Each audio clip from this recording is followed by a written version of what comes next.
And we welcome you in for another Conejo Oaks contest.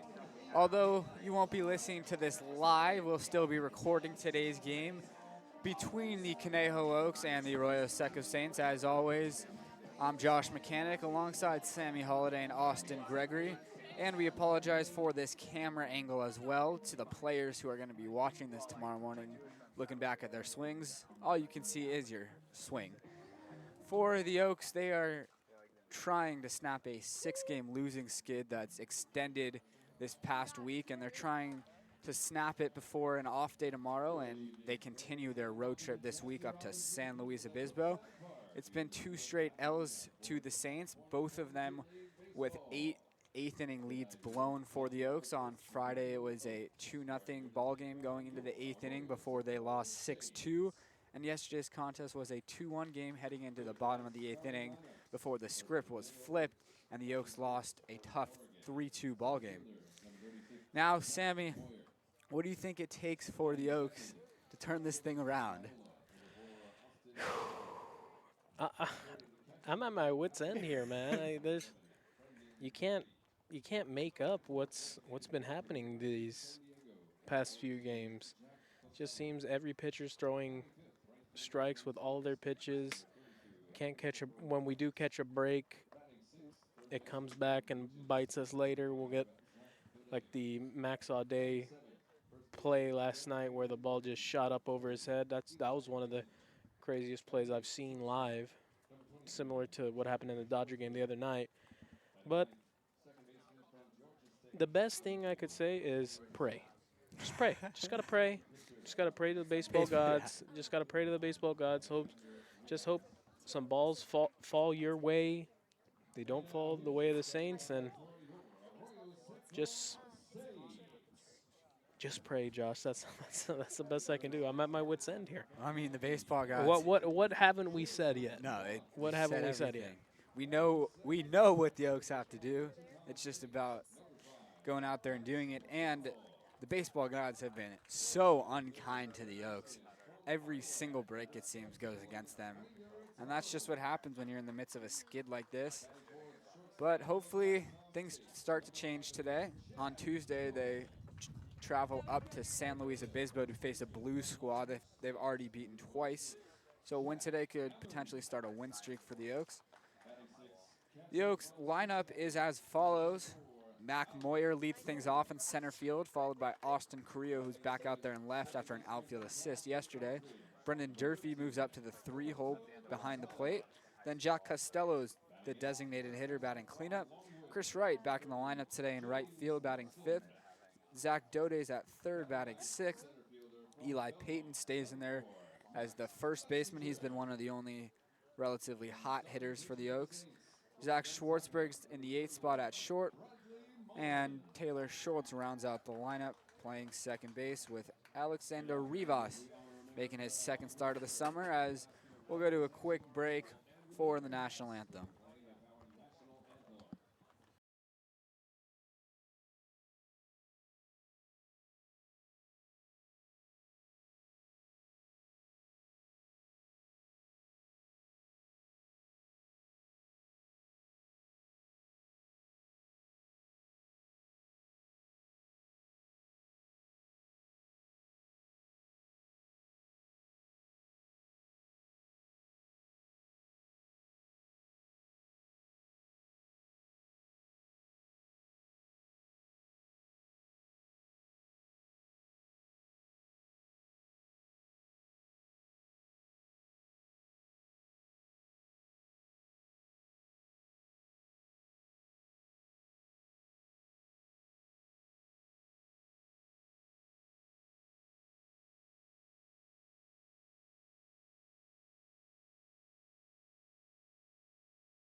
while we were away for the national anthem, we actually discovered the No. reason for the Oaks losing streak, as Sammy concluded that the Oaks have not won a game since he did the Dizzy Bat Race in Santa Barbara last Saturday. We gotta figure out a way to reverse this curse. It's peak right now. I can't lie. It's pretty brutal. I think maybe Coach Joey has Coach to do Joey it has, to Joey has to do the. We both have to do it at the same time. I was more thinking the two people who got you to do it would have to do it against one another. To convince Yeah, themselves maybe. to get the revenge. Well, it's Bradley Mullen on the mound for the Saints today out of Gonzaga that the Oaks are going to be playing. A couple of West Coast Conference players for the Oaks, so they might be familiar with him. Eli Payton from Grand Canyon. And Mac Moyer is just about ready to lead things off as Austin Carrillo is in the on-deck circle. Getting ready to the get on deck going. mat. Yeah. With the camera angle as low as it is today, we'll see how many times it gets blocked by a player, or if they have some feel and pay attention to it and No chance. stay out of the way. No chance. No chance. Mac Moyer steps in as we're just about ready to get underway here at Jackie Robinson Stadium in Pasadena. Right across the street is the Rose Bowl, where a large food festival is taking place as Moyer chops one on the first pitch to second base. Making a slick play over there is Roberto Gonzalez for the first out of the ballgame.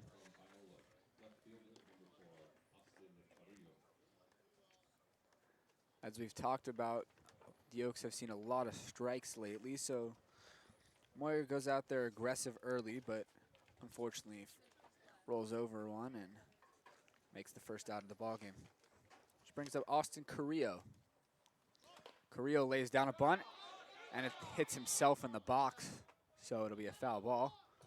And now the Saints dugout are going to have a brief argument about that Carrillo hit the baseball while he was out of the batter's box, but No. pretty weak argument. So Carrillo stepped back in.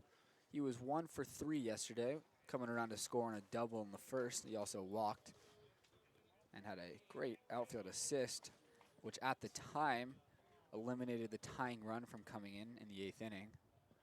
But unfortunately, the Saints still ended up tying it and taking the lead.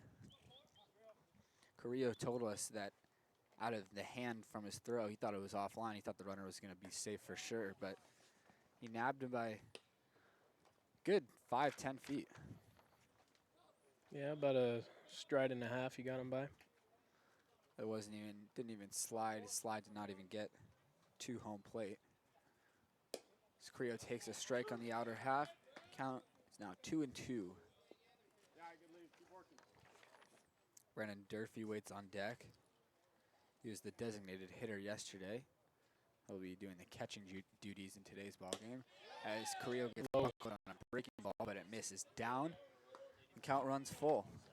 Yeah, and obviously with a lefty on the mound today, Josh, did not phase Coach Solis. 5 lefties in the lineup today for the Oaks, and 3 to start off the top of the order.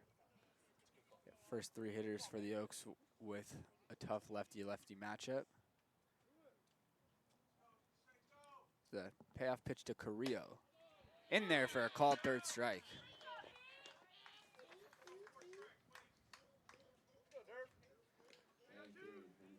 Looked like it was painted on the outside corner from Mullen for his first strikeout, second out of the ballgame. That brings up Brendan Durfee.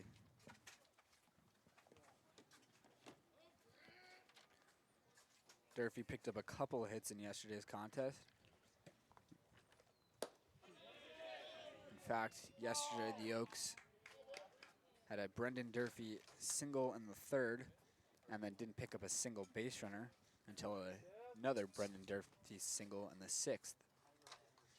After 3 hits in the first inning yesterday, the Oaks had just 3 additional the rest of the ballgame.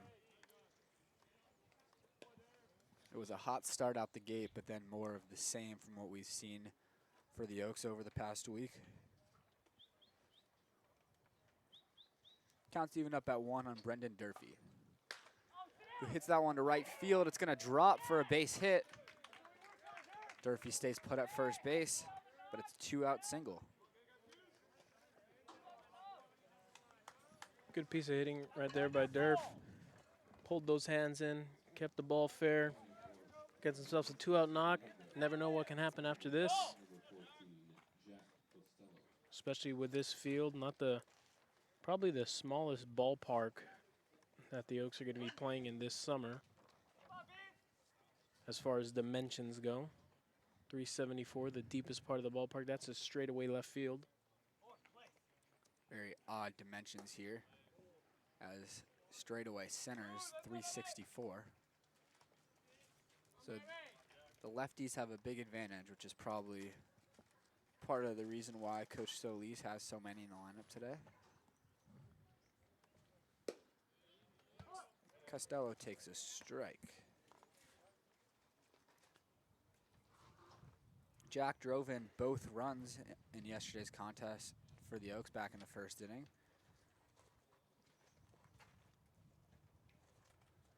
He's got Durfee leading off first. Takes the ball down 2-1.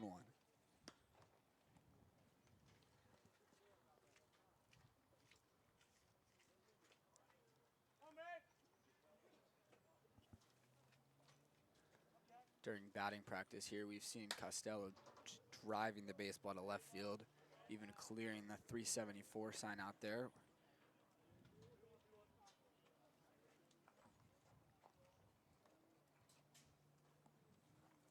No one's trying to get you out in batting practice, though, Josh. 2-2 to Costello. Fouls back a pitch up and out of the zone. Does not look like Bradley Mullen has the hardest velocity. Obviously, we don't have a TrackMan to get the exact miles per hour.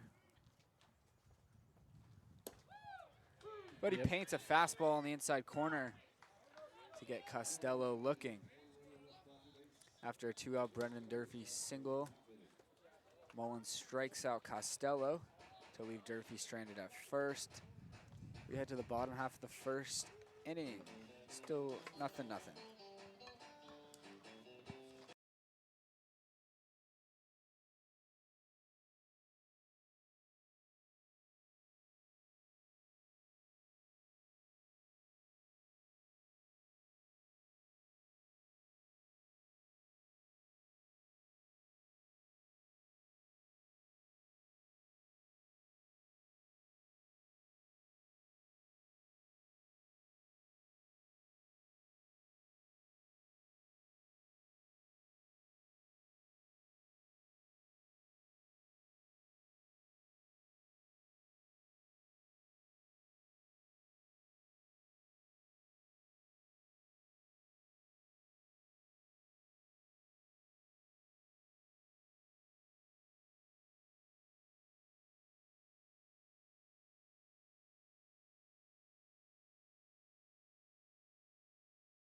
Alexander Rivas is out there, ready to make his second start of the summer. And his first one, the Oaks did not let him go very long through just 4 innings of, I think it was 1 run ball. But last summer, he was the workhorse for the Oaks. Their best pitcher, had a sub-2 ERA, and he was guaranteed at least 5 innings from him every start. He certainly got a tough act to follow following last night's performance by Blake Riley. Riley was incredible yesterday. His first pitch from Qantas popped up behind the plate as Brendan Durfee makes the catch easily for the first out. Yesterday, Blake Riley was stellar, going 7 innings of 1 run ball. And unfortunately, the Oaks offense couldn't pick him up, so Riley did not get the win. Just the 2 hits allowed for Riley as well, and one of them was questionable. As Rivas got Jared Quant, the leadoff hitter, to pop up. Quant has been one of the best hitters for the Saints this summer. Was not in yesterday's lineup, but Kite McDonald was. He steps in now. McDonald pinch hit. Yeah, McDonald, yesterday. yeah. Pinch hit. Grounded into a double play in his pinch hit appearance. That was the play where Coach Dave went out and asked about you. Kite McDonald was ruled out by interference by the runner. That was a weird play, is that the umpires took a while to come to the conclusion, but eventually they did rule it a double play, which at the time looked like it could have saved the Oaks. Looks like that was the one break we needed. Yeah, exactly, but unfortunately, the infield dirt had other plans. 2-2 to McDonald. Rivas rocking the high socks today. 2-2. Misses down. Count runs full. No stirrups, though. I think the only guy I've seen on the Oaks wear the stirrups is Mike Stanford. 3-2 from Rivas. Lifted out to shallow center field. Moyer coming in. He'll get there. It's out number 2. And we've seen, obviously, Mac Moyer as, well, we've seen, people at home haven't seen, but Mac Moyer has quickly adjusted to having the Battle of the Sun out there in center field. And I was talking actually with Brendan Durfee before the game, and he was telling me the lights when they come out in the outfield are just absolutely brutal for the hitters. It makes the pitcher look like he's throwing 5+ miles per hour harder than he actually is. And so there's just multiple elements of rough things to deal with for both the hitters and the fielders. In yesterday's contest, there wasn't much need for those lights as the game wrapped up in just about 2 hours. It was I think official game time was 2 hours exactly. there you go. Very quick game. Not a lot of offense in that one. This one's lifted out to the gap in right center. It's going to be a tough play for right, and that one's going to hit the wall. Moyer picks it up, and cruising into second base is Raider Tello with the double. Tello missed a home run by a matter of about a foot. Yeah. Foot higher. That ball is off the netting above the yellow line of the fence, which would have been a home run. Rivas catches a break there to gets another chance to get out of the inning unscathed. The dimensions here almost helps Tello there with a home run as that ball is hitting the right center field gap. One of the shortest spots in the ballpark other than the right field line.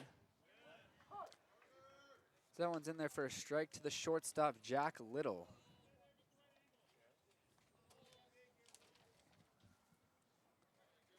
Little did not appear in yesterday's ballgame. In the cleanup spot today. He chops that one to third. Dode's going to come and get it, has to get rid of it. And Little beats it out. It was a tough play off the bat for Zach Dode, who took one extra step, and that allowed Little to beat it out at first base.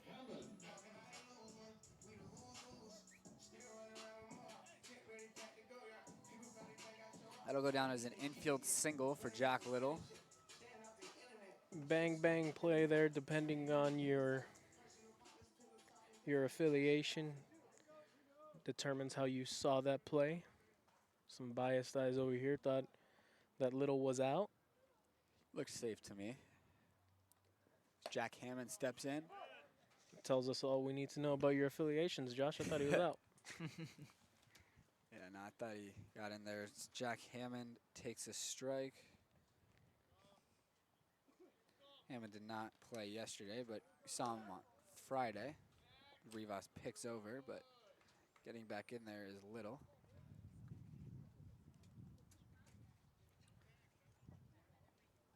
We've seen first and third plays burn the Oaks a couple of times, but we've also seen it work out for them. They picked off a runner at third base.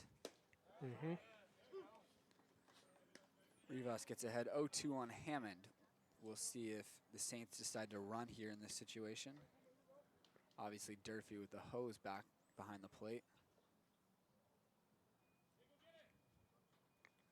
And there goes Little. Ball's rolled over to the left side, and it goes under the glove of Dode. Heading to third is Little, and the Saints take an early 1-0 lead.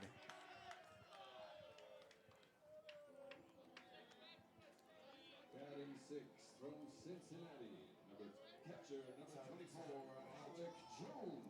That'll be an unearned run for Rivas as that ball went under the glove of Dode for an error. Zach just didn't keep the glove down there, and as he went to, I think he was thinking about making the throw before he got the actual ball, which caused him to pull the glove up just a tad. Now it's Alec Jones, who went 1 for 3 yesterday. Played first base in yesterday's contest, but he's behind the plate today.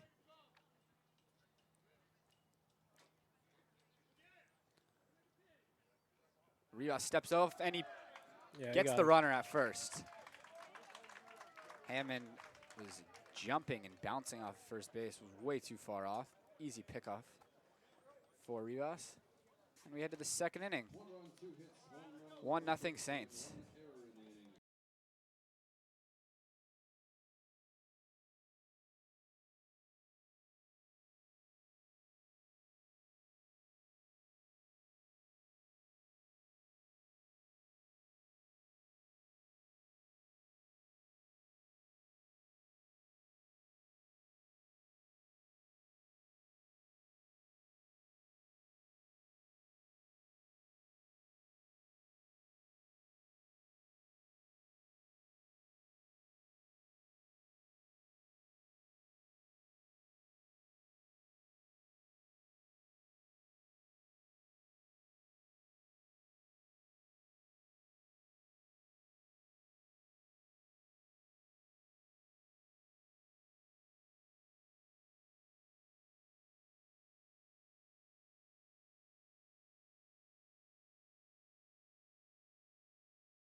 We are back for the top of the second inning. Chris Wright steps in for a lefty-lefty matchup with Bradley Mullen.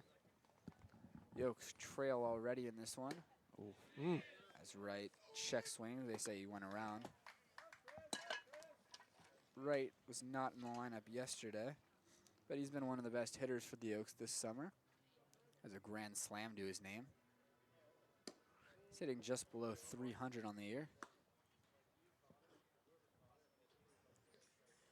If Wright gets a pitch in his wheelhouse, this is the perfect ballpark for his swing. Wright, aggressive as always, finds himself in a 1-2 count. Just swing over the top of that off-speed pitch. Mullins 1-2. Another breaking ball that Wright watches break out of the zone. 2-2. Great take. Really good spit by Chris Wright on that pitch. A 2-2 from Mullen. That one misses away. Count runs full. Good at bat to begin his day for Chris Wright as Zach Dode waits on deck. 3-2 from Wright. Nope. Is taken for a called third strike. Come on. Mullen's been getting that outside corner. Austin complaining as if he could tell that it was down or out.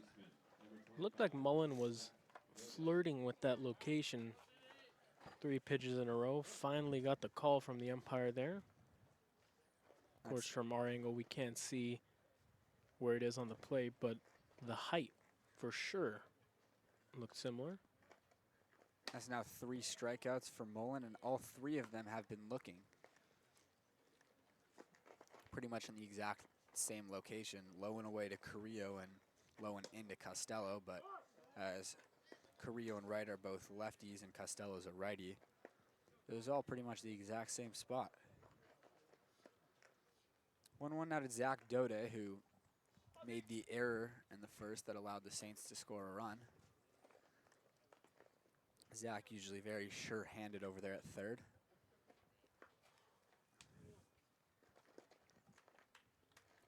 Dode, one of the best hitters last summer for the Oaks. Like everyone, struggling right now to get it going. And a hitter's count here, though. Zach takes ball 4. That away. It's a 1-out walk for Zach Dode. Which brings up Eli Payton, another lefty. The 5th and final lefty in the Oaks lineup. Payton did not play yesterday. Last Wednesday, though, he had a 2-homer ball game and a 7-6 loss.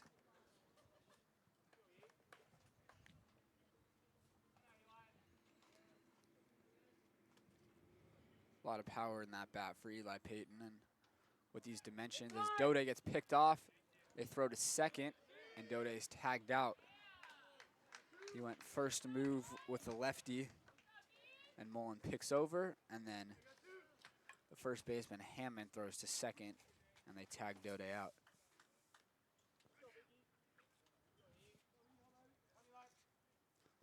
As for a play that's not super, it does not happen very often. It's now 2 pickoffs we've seen in 2 innings, 1 for each team.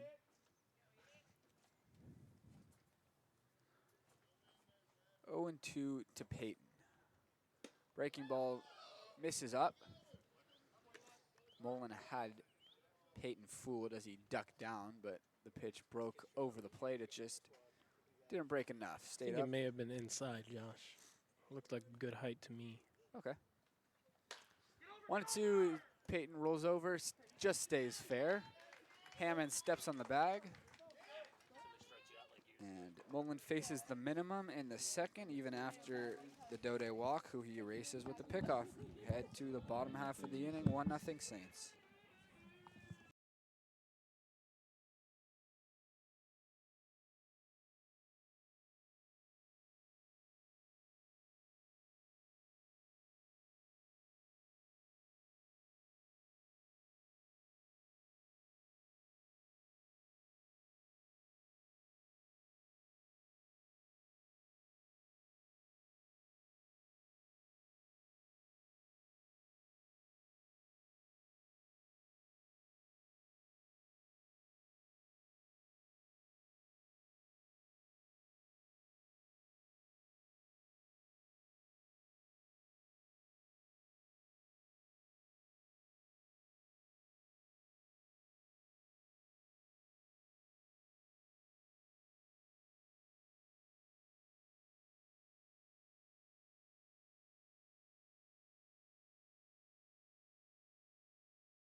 Of bottom of the second inning. Alexander Rivas out there. Threw 16 pitches in the first. And gave up an unearned run. Gave up a couple hits as well, but one of them was just an infield chopper that was beaten out by Jack Little.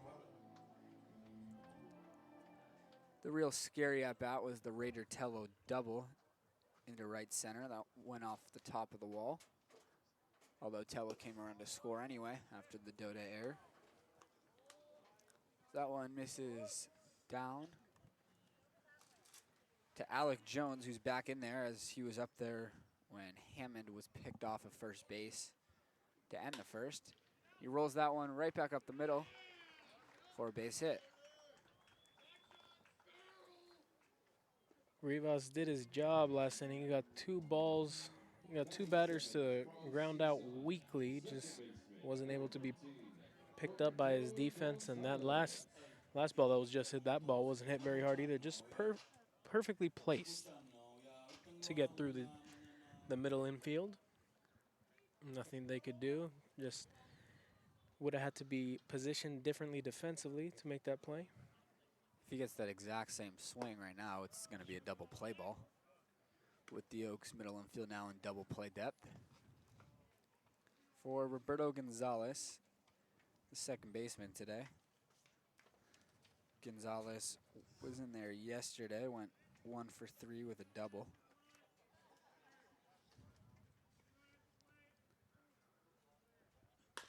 And he rolls one over to second base. Schultz flips to Schwartzberg, and that's the only out they're going to get at second base. Schultz had to come in and make an awkward side flip to second. It was not an easy play for Taylor Schultz by any means. Did a really good job of getting there in time and making the shovel pass to Schwartzberg, who was covering the bag at 2. Yeah, that was No chance at 2 with Gonzalez's speed and how weakly the ball was hit. Yeah, and Alex Jones, I mean, as you said, Sam, it was a tough play for Schultz. Almost beat that one out with how great of a jump he got off of first.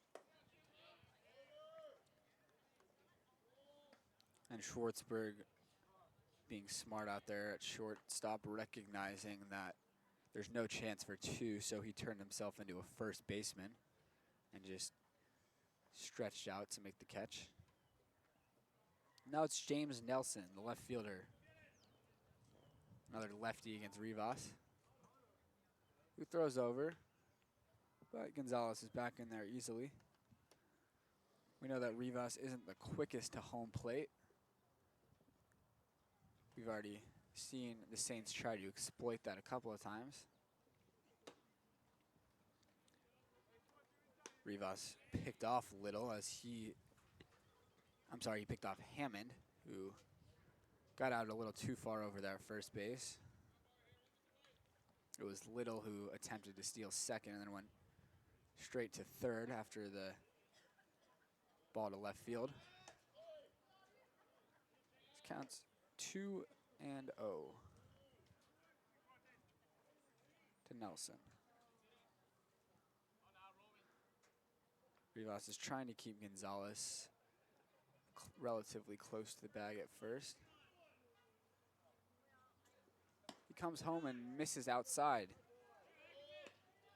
3-0 the count. The Oaks defense behind Rivas, letting him know that it was a good spot. Just missed, off by like an inch. Obviously, we don't have the best angle here. 3-0 changeup. That's fouled back behind the plate. I'm sure no one in the Saints dugout was ecstatic at that swing from Nelson, who looked kind of foolish on a 3-0 pitch. If you're going to swing 3-0, you want to get a really good swing.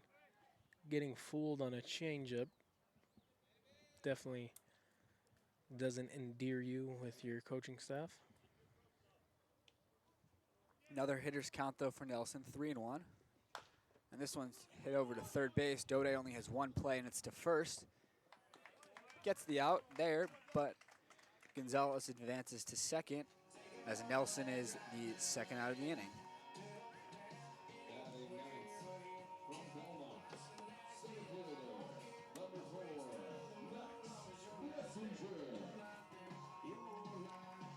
Now it's a 2-out RBI chance for Max Blessinger. He's got Gonzalez at second with 2 away. Blessinger was the leadoff hitter yesterday, but they flip him to the 9-hole today. Reached on a catcher's interference and a single before coming around to score, and he lines that one out to left field, but right at Austin Carrillo. So Rios is able to strand a runner in scoring position. We head to the third. Saints still lead 1-0.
Zach Schwartzberg swings and misses at the first pitch here in the third inning. Schwartzberg starting at shortstop today after being out of the lineup in yesterday's contest. But as far as average goes, Zach has been one of the top 2 best hitters for the Oaks this summer. He pinch hit yesterday and actually ended the ball game, trying to lay down a bunt, and it was popped up and caught by the catchers. This one's popped up on the right side. I can't see the first baseman, and it's caught. Just watching Schwartzberg for his body language on that one.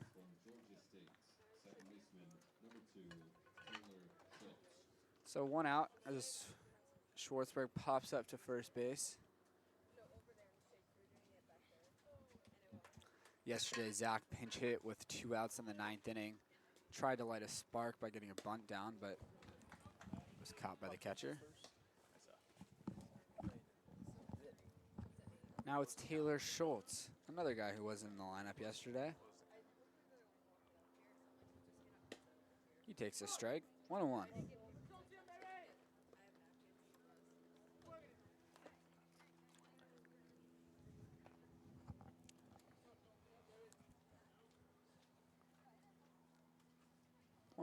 To Schultz. It's popped up foul over our heads. 1-2 the count. Mullen looking for his 4th strikeout of the day. His first 3 have each been looking. And his 1-2 to Schultz is slapped foul. Good piece of hitting by Taylor there to stay alive. An excuse me swing there. I was nearly in the catcher's glove. He went and took it out of there to foul it off, stay alive.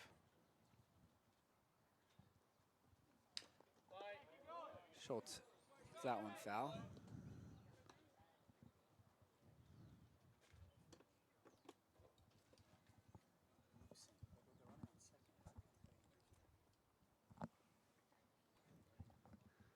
Schultz trying to continue to battle up there. Fouls one off his leg, and he's frustrated with himself that he didn't rip that one.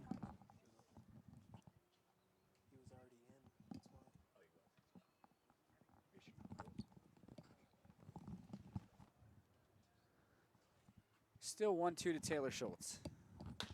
Needs that one up the middle, off the glove of Mullen, who's going to try to make the throw over, but Schultz beats it easily. Well-deserved single there from Schultz. He battled with 2 strikes. Just gets a piece of the bat on it, chops it up the middle. Nice infield single. Had Mullen not leaped for that and let it go, probably would have been an out made by the second baseman, no? Would have been a tough play. Slow roller, high chopper. Schultz, fleet of foot. Yeah, either way, it's an infield single for Taylor Schultz. He's probably going to try to be careful at first base after Zach Dode has already been picked off today. The Oaks are back to the top of the lineup now. Mac Moyer, who grounded out on the first pitch of the game. He takes a strike on the outer half, count even up at 1.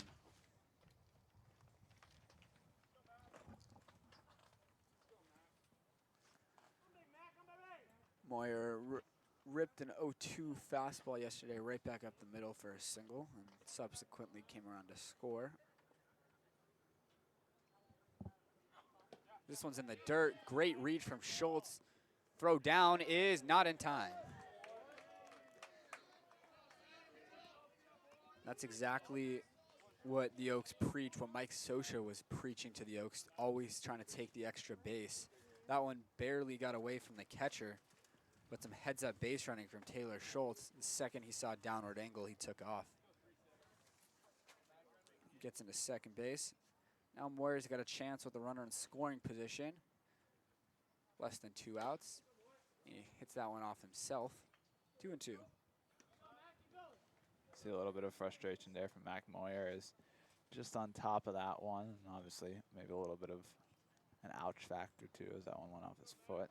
But continuing the battle here.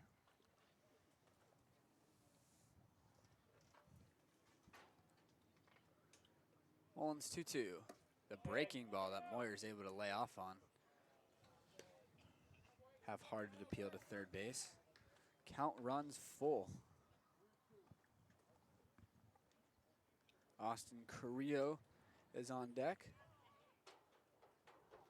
Schultz is out there at second base. As Moyer takes one just off the outside of the plate, and he reaches with a 1-out walk.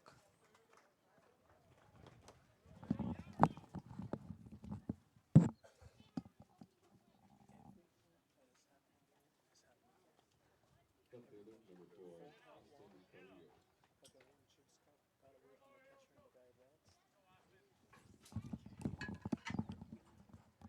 First and second opportunity for Austin Carrillo, who was a strikeout victim back in the first. He worked the count full before he went down looking.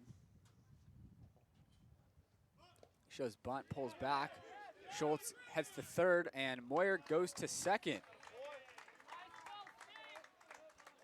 Not the best read from Schultz, unlike the last one, but he does a great job of getting to third base. And Moyer obviously was just following Schultz's lead, so he didn't go right away. I was slightly surprised I didn't see a throw from Jones with how well he's thrown so far today, but You mean to second or to first? the second. Oh, yeah. Yeah, to second, he could have had Moyer, but maybe didn't want to risk throwing it into center field. Now, Austin Carrillo has many ways that he can drive in a run. Second and third, 1 out, and the infield is back for the Saints. Corner's in. Corners are in, middle infield is back. 1-2 now. Carrillo really is to shorten up.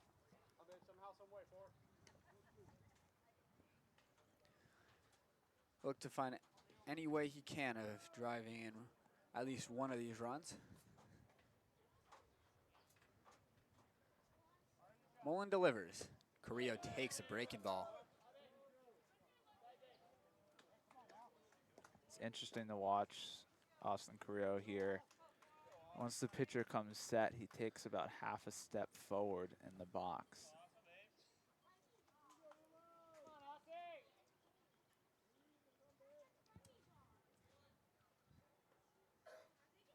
2-2.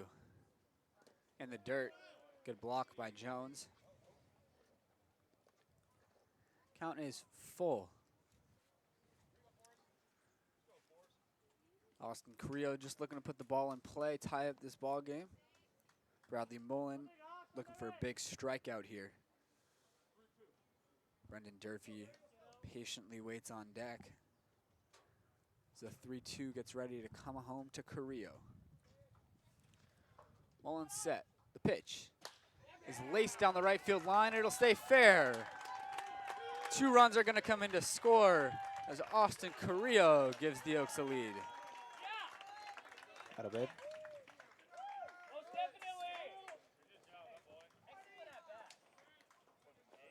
Couple great ABs we've seen this inning from the Oaks. It started off with Taylor Schultz battling with 2 strikes continuously, then that chopper back up the middle that got him the infield base knock, and then Mac Moyer battled the count full, stayed disciplined at the plate to work a walk, and we saw the 2 runners advance on the ball in the dirt, and then Austin Carrillo battles the full count to drive both across and give the Oaks the lead for the first time today. The Carrillo single was very reminiscent of Brendan Durfee's knock back in the first inning. Just getting their bat head out in front on a lefty-lefty fastball, ripping it down the right field line.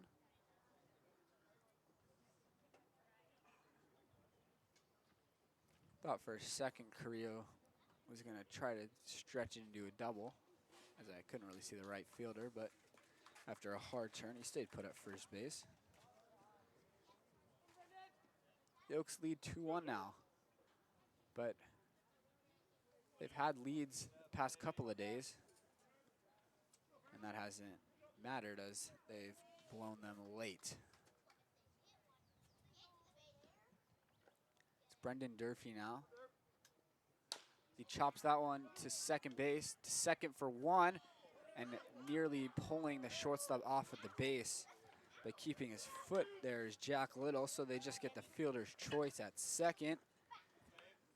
So Durfee reaches for Jack Costello.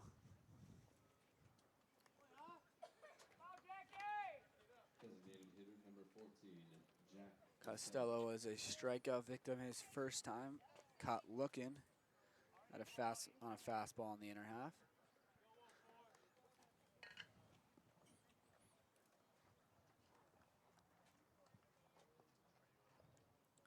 He swings at the first pitch and fouls it back. Like Costello just missed that one. Good hack.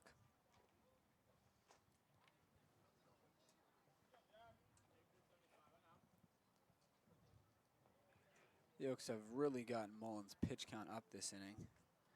He's over 20 pitches. As this one misses, 2-1. Sorry, 1-1.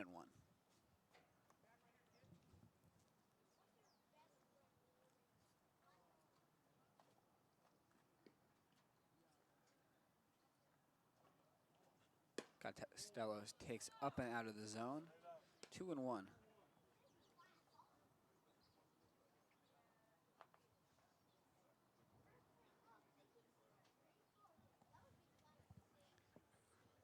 Durfee leads off first. He's not going anywhere. As Costello hits that one to right, but right at the right fielder McDonald. And the Oaks flipped the script in this inning. They entered the top of the third, trailing 1-0. But we head to the bottom of the third with the Oaks leading 2-1.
Bottom of the third inning, top of the lineup for the Saints as Jared Quant leads things off.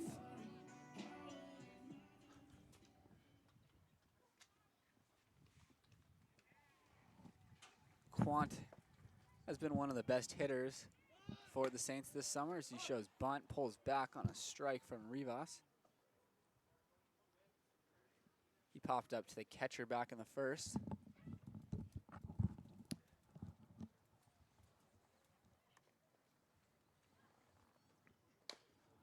Gets ahead on a breaking ball and rolls it into the Oaks dugout.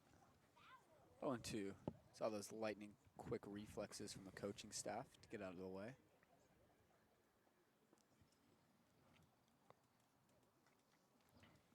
Oh, and 2 on Quant. He's hit 2 home runs this summer for the Saints, just tied for the team lead. And he just hit another one. That one's drilled way out to right field. Oh. It's caught by Chris Wright. Dodger fan.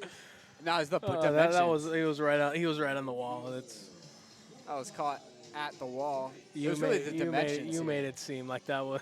You made it seem like that was it over the trees. I thought it was, to be honest. I couldn't see it. No. I figured it was clearing the netting, hitting that white building all the way out there, the way Josh described it. I did think it was, I'm not going to lie. Charlie Steiner-esque. No, Charlie Steiner would have been. He's going back, and it's gone. Rivas catches a pop-up on a bunt. That's what he does for the bombs, for the ones that are just barely the wall scrapers. Those are the ones he really gets up for. Yeah, the bombs are like, and he's going back. And it's long gone. It's gone. Halfway up the pavilion. It's the worst when it's just silence because you're on the radio, so you can't see what's happening. 2 outs, nobody on for Raider Tello, who nearly hit one out back in the first inning opposite field. Hit it more than halfway up the wall in right center. And then he came around to score on the air. As that one's in there for a strike on a breaking ball from Rivas.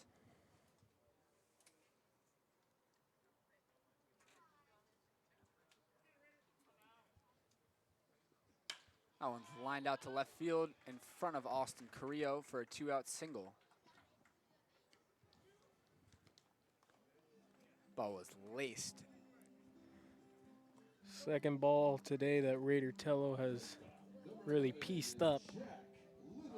He's having a really good ball game so far. 2 excellent swings.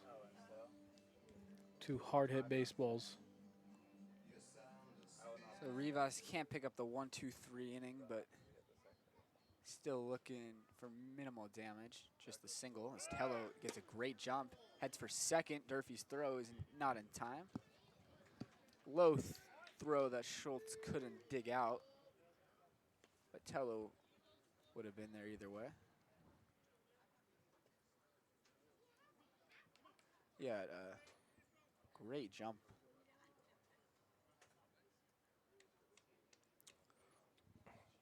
He got a walking lead to second base. Allowed him to swipe it pretty easily. Now a single potentially scores a run for the Saints. And it's Jack Little who reached on an infield single.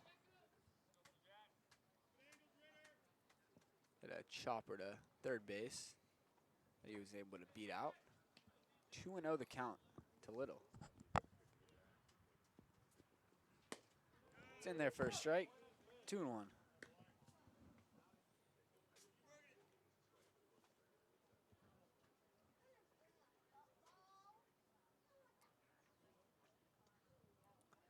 Dello leading off second. Little at the plate. Rivas delivers, and that's lined into left field for a base knock. Holding the runner at third, though, as the throw comes home. Durfee pump fakes and does not throw into the second base as Little makes his way over to second. It'll be a single, and he advances on the throw. Heads up Saints, base running there from Little. Saints head coach learned his lesson last night not to try and make a play at the plate with Austin Crew out there and left. Well, I think what went into that decision too is how hard the ball was hit. The ball was hit on an absolute frozen rope, and Teo wasn't even at third when Correa had the ball in his glove. He'd have been out by 20 feet or so. Yeah, even if they hadn't seen Carrillo throw yesterday, that's not a send. But I'm sure that went into the decision.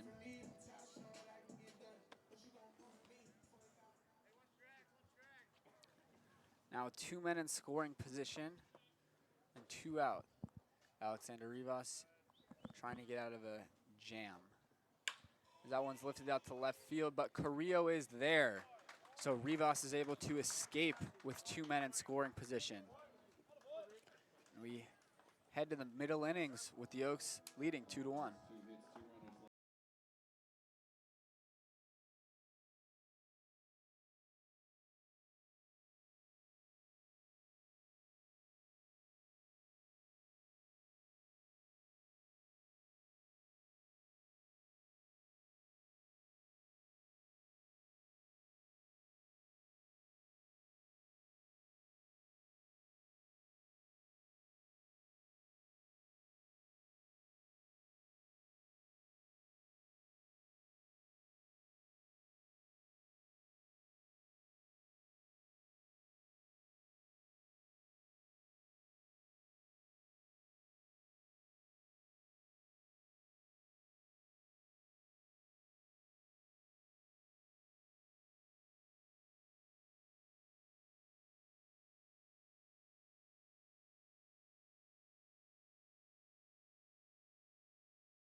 It's a new pitcher to begin the 4th inning for the Saints as Carson McKinney enters to replace Bradley Mullen, who went 3 innings and allowed a couple of runs.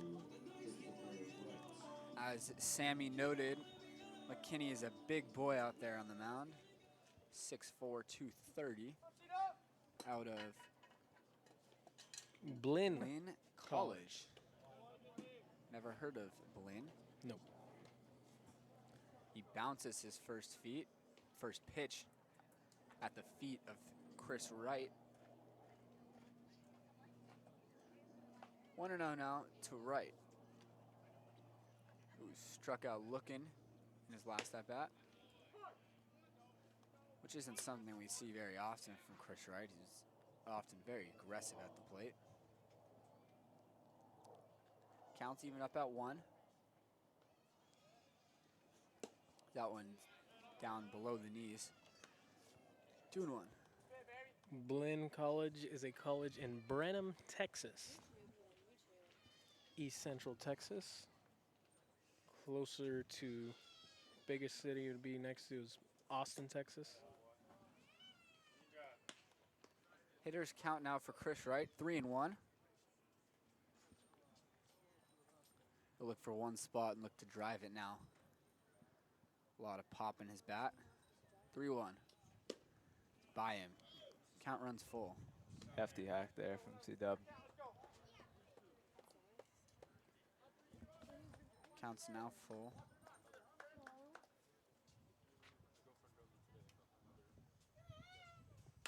And he hits that one up the middle, but positioned perfectly as the shortstop as it takes a wicked hop and goes over Jack Little's glove. And Wright will reach. Hey, we deserved one of those.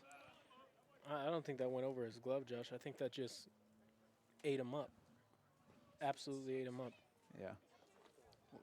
Kicked the butt of his hand. Well, Wright, You got that big pole right in your way, right in your view, Josh. Wright reaches on the E6. And that brings up Zach Dode.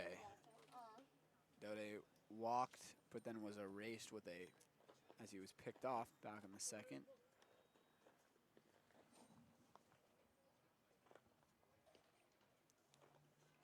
And he breaks his bat, rolls one over to third base, going to second for one, and the second baseman drops it. It goes into right field. Wright will head to third. Oh. And the Oaks catch a break. Two in a row. Saints also caught a break there too because Alec Jones was behind first covering for potential throw on the double play ball, and nobody was covering home plate as Chris Wright got the third. Would have been very risky to No, you can't. go home. You can't risk the exactly. first out at home. Yep. Certainly not in a 6-game losing streak. No, can't do that. That is against the rules, written or not. Yeah. We're giving the error to second baseman there. Yes. That was on the throw. No, went directly off his glove. Gotta catch the ball, Sammy. Come on now. Yeah. Connor said E4 too. Ball's in the dirt, and Dode heads to second. Staying put at third, though, is Wright. Someone was in my way. Second and third, nobody out. Eli Payton has a great RBI opportunity right now with 2 men in scoring position and nobody out. Corners in, middle infield back for the Saints.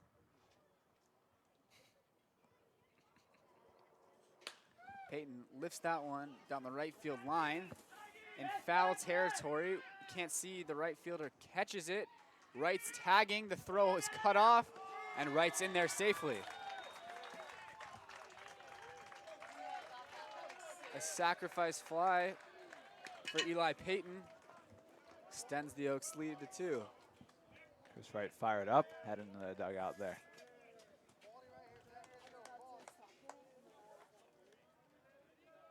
Productive baseball for the Oaks. Payton drives in a run, but also gets Dode over to third. And now the Saints will bring the infield in. Very quickly making those errors pay. If you get these breaks, if they're giving you these kind of breaks, you got to take advantage of them. That's exactly what Eli Payton did, getting himself an RBI with a fly out.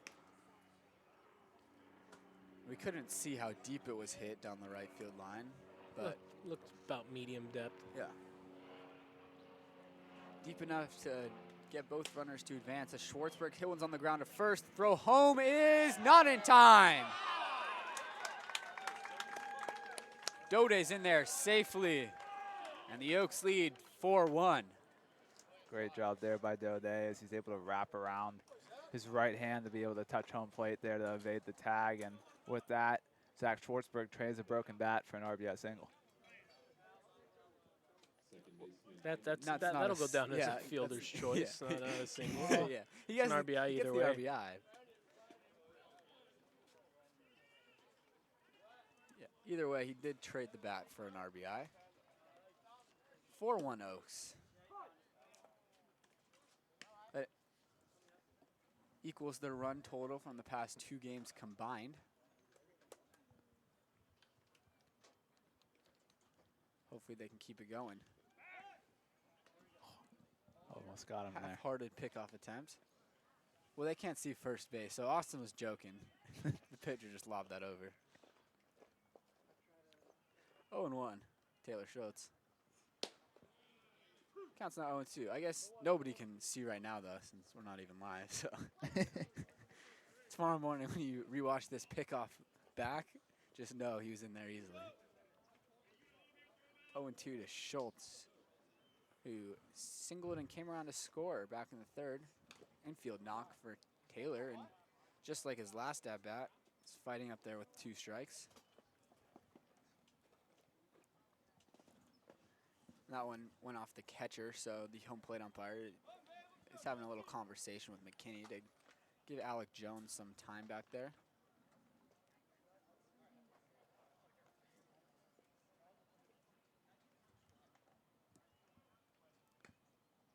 Schwartzberg is over there at first after his RBI fielder's choice. Really great slide by Zach Dode to get in there. Another 0-2 to Schultz, and he's way out in front on a breaking ball. Carson McKinney gets his first strikeout.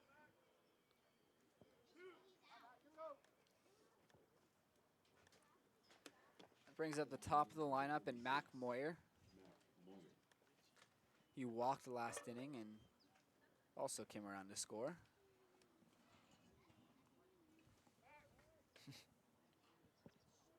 McKinney, seeing the way that his team is playing defense, decided that he needed to take this inning into his own hands, getting the strikeout of Schultz. Moyer takes that one outside.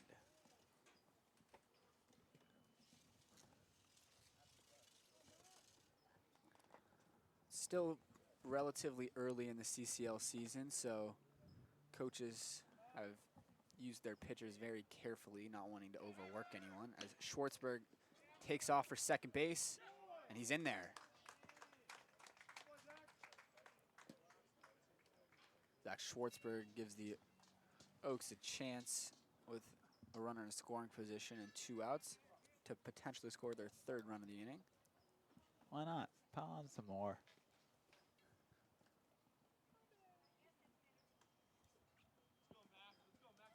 Hitters count to Mac Moyer. Drives one out to the gap in left center field. It's going to be a long run, and making a jumping catch is James Nelson out there in left field. He had a long way to go for that one as it really took off on him. But Nelson was able to make the play, but not before the Oaks pick up 2 more, extend their lead 4-1 as we head to the bottom of the 4th.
Jones.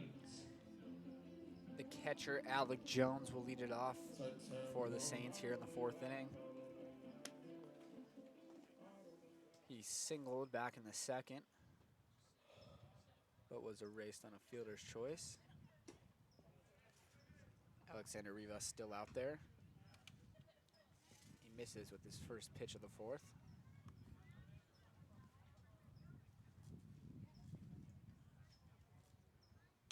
This one's hit on the ground to second base. Taylor Schultz is there. Throws to first for out number 1.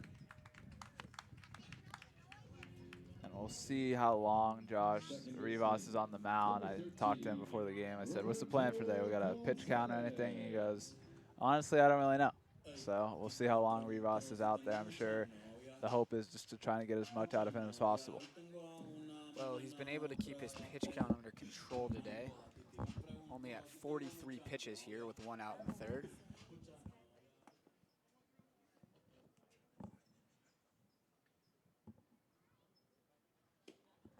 That one's in there for a strike.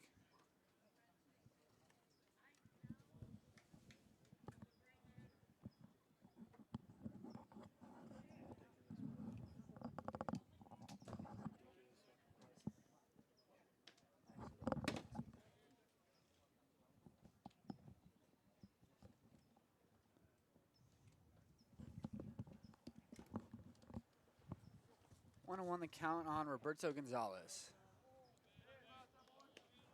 Misses, 2 and 1.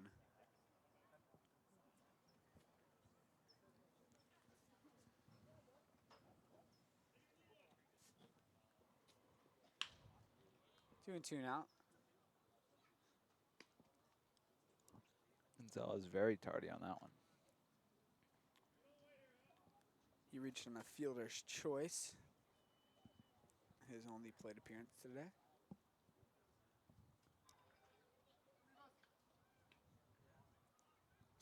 The 2-2 from Rivas. It's fouled into the Saints dugout. Luckily, it did not hit anybody.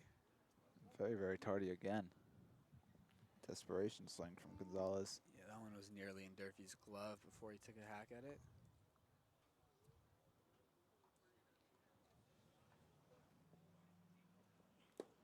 That one misses. Count is full.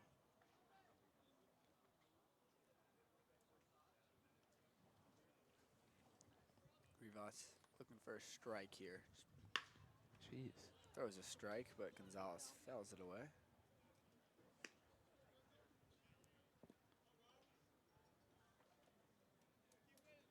Still trying to get on time to Rivas' fastball. He's fouled it off to the left side each time he's hacked at it. 3-2. It's chopped right back to Rivas, who knocks it down, throws over to first for out number 2. Good job by Rivas to eventually win that battle.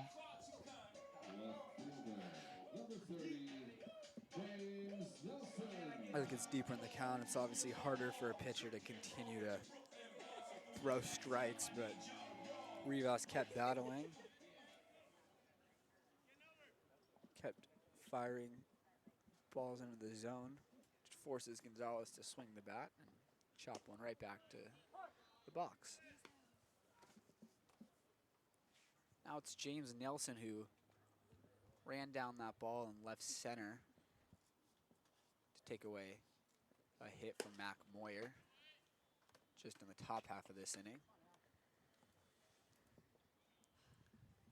Ball really took off on Nelson, who ended up having to leap at the last second to make the catch out there. 2-1 the count. He grounded out his last time up.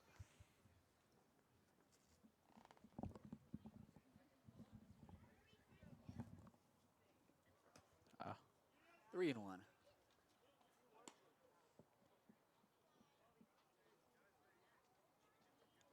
Max Blessinger waits on deck.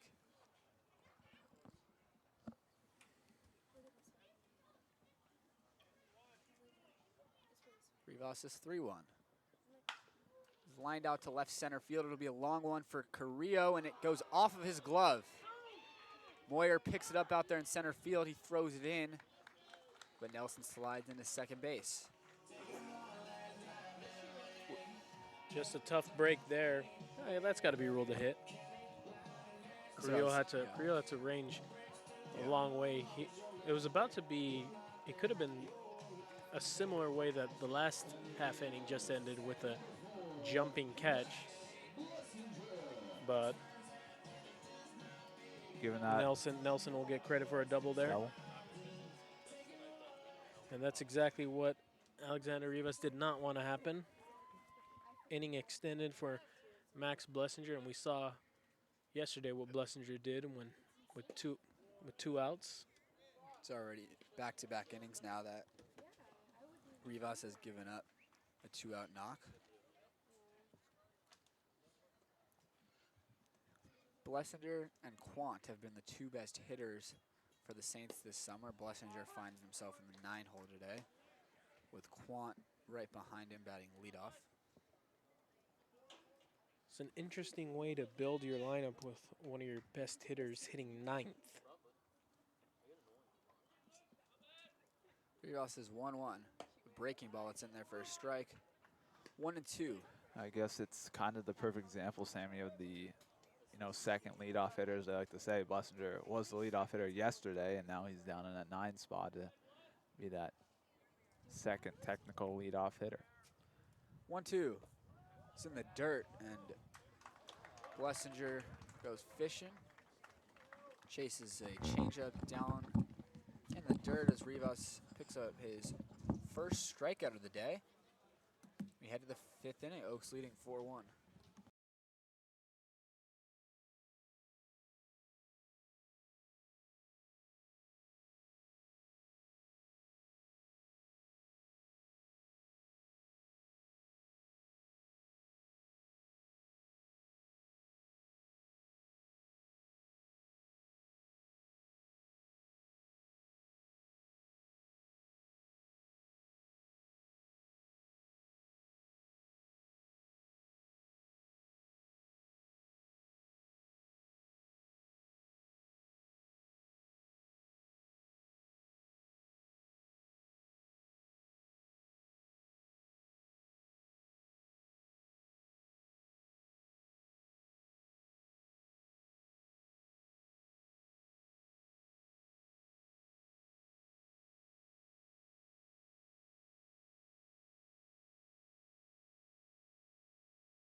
Austin Carrillo leads things off for the Oaks in the bottom of the 5th.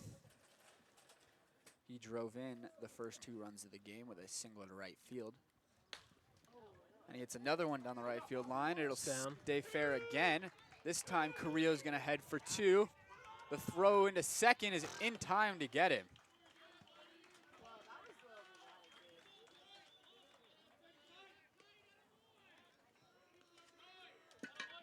Couldn't tell how far into the corner that ball got, but either way, it was a perfect throw by Kite McDonald out there to nail Carrillo. Throw beat him by about 5 feet or so. Yeah. Got him with plenty of time.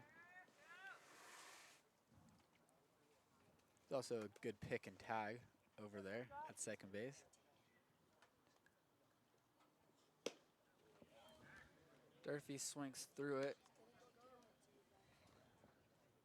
Durfee 1 for 2 today. The single back in the first. He reached on a fielder's choice last time. McKinney's back out there for his second inning of work.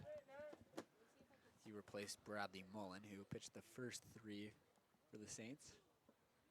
This could be a tough time for hitters on both sides right now with how the shadows are currently forming here. We saw it happen last night in the middle innings once the shadows started to creep in. Nothing Neither was team. going. Yeah. 1-2 to Brendan Durfee. Lifted out to shallow right center field, and that's going to drop for a hit. Brendan Durfee picks up his second hit of the ball game. And that'll bring up Jack Costello.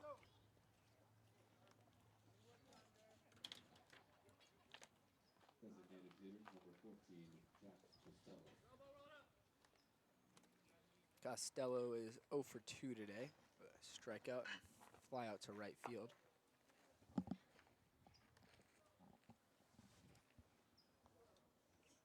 Takes a first pitch strike.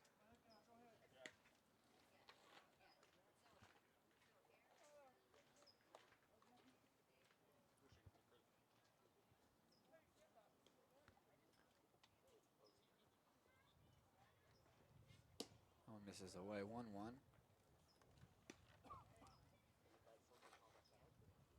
We're waiting for Costello to really get going, as we are for a lot of these Oaks hitters.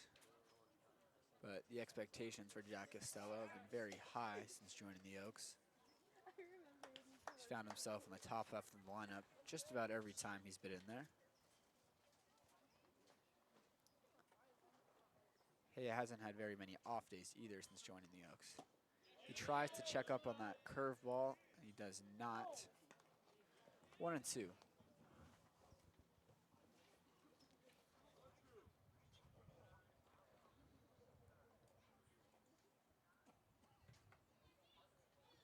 Durfee gets a late lead over there at first. McKinney's 1-2 is a breaking ball that Costello is able to spit on this time.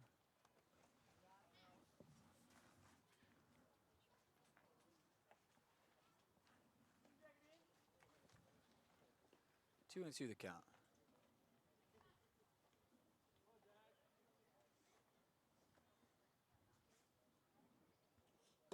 Pitch misses down, count runs full. I would be really surprised to see Brendan Durfee in motion here. Bless you. Bless you. 3-2 pitch to Costello. Miss is in there for a called third strike. Based on Costello's reaction there, he thought it was well off the plate. Not a happy man walking back to the dugout, as that's the second time today he's been called out on strikes. That one looked like it was down and could have potentially been out as well. Now it's a 2-out chance for Chris Wright. They pick over to Durfee once again. He's back standing up. McKinney has yet to showcase his A move, as they call it. A lot of just step-offs and lobs over to first base. Chris Wright reached on an error. Some around here are skeptical if he even has that so-called A move. Some are over here are skeptical that he even has a C move. Yeah, if the runner got picked off on McKinney's move, he He'd be walking would home. not be hearing the end of it. Yeah. Not be hearing the end of it from anyone. No dinner. 0-2 to Chris Wright. Pops it up, foul territory on the left side. He'll get out of play. Although it was an error that Wright reached on his last time up, it was a pretty sharply hit baseball back up the middle. Good positioning for Jack Little, but just couldn't field it cleanly as a win into center field. Right, came around to score after that in a sac fly from Eli Payton. McKinney's 0-2. Swung on and missed. Back-to-back strikeouts and the 5th for Carson McKinney. We're halfway home in this one. Oaks leading 4-1. On base. In the middle of high, still throwing on a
New pitcher for the Oaks to begin this 5th inning is Mike Stanford. So the book is closed on Alexander Rivas, who goes 4 innings, gives up 1 run, 1 strikeout. I've been overvoted my whole life. He did 60 pitches to get through those 4 innings.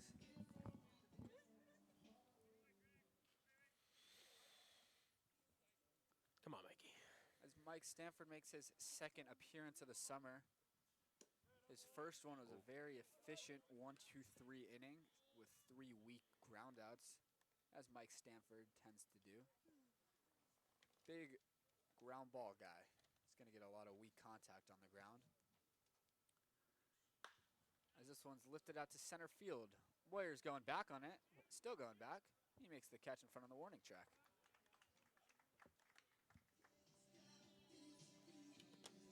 Big first out from Mike Stanford. Ball didn't stop carrying. I was like, After he said, a lot of self-contact up there. Hopefully today Stanford has a bit of a longer leash. Obviously in his first appearance they wanted to be extra careful. Pulled him, I think he was at just 12 pitches. Couldn't have been more than that with his 1-2-3 inning. We'll see how long they let him go today.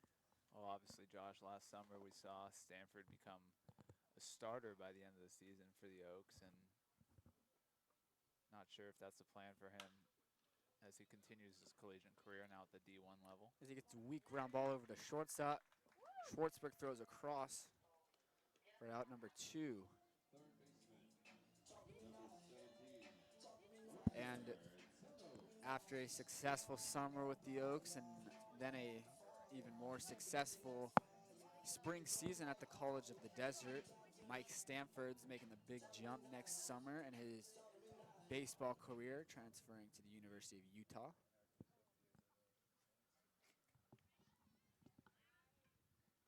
He's looking for the Oaks' first 1-2-3 inning of the ball game.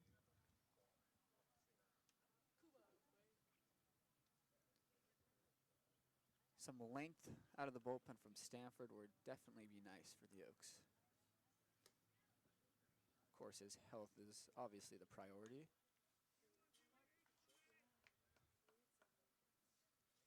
But if the Oaks could get 2 or 3 innings out of Stanford, I'm sure that would be ideal. There's a breaking ball that just misses below the zone. Durfee tried to win his pitcher a strike, but it was ruled a ball.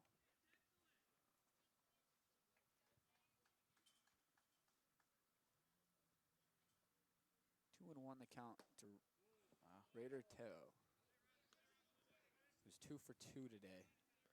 Not a bad idea by Mike to pitch around Teo. Been hitting the ball very hard today. Drove him out to right center for a double and then laced to left for a single. That one gets away from Durfee for ball 4.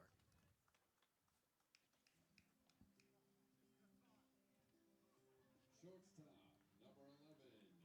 Just like the last 2 innings, after 2 quick outs for the Oaks pitching staff, the Saints get a 2-out base runner.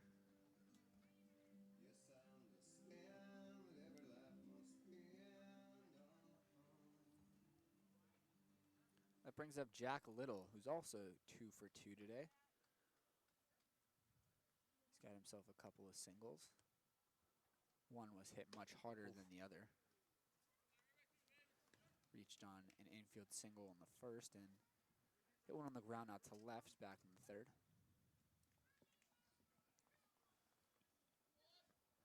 Mike using his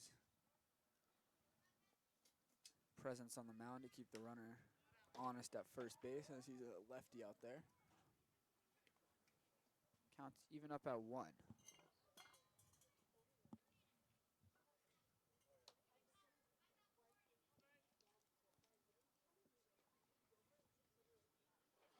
We've definitely reached that moment that Sammy was talking about with the shadows.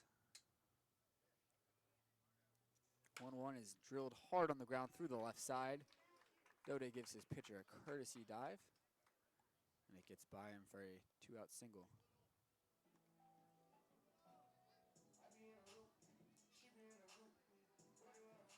Pretty much the exact same spot as his single back in the third for Jack Little, who is now 3 for 3 today with a handful of singles.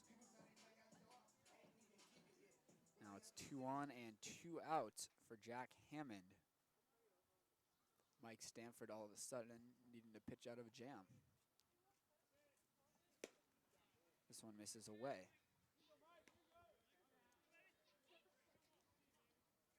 A run came in during Hammond's plate appearance in the first as he reached on an error before he was then picked off by Rivas. This has been the toughest part of the lineup to navigate through for the Oaks pitching staff. Teo and Little, a combined 5 for 5. Both have reached base safely all 3 plate appearances. Just got to make sure that leave them stranded. As they've left a runner or 2 on in every inning so far. Stanford trying to continue that trend. He's ahead in the count 1-2 on Jack Hammond.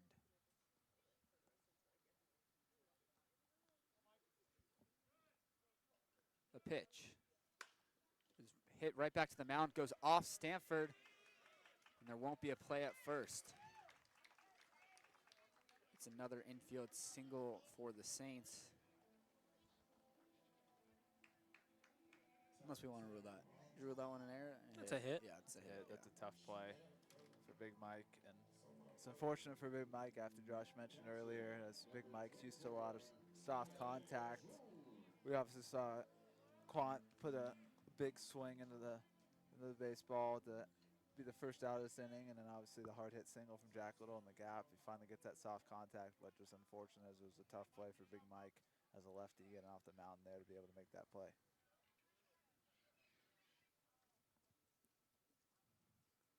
Now it's up to Alec Jones with the bases loaded and 2 away. Jones is 1 for 2 today. Singled and he grounded out. Stanford trying to keep this a 3-run ball game.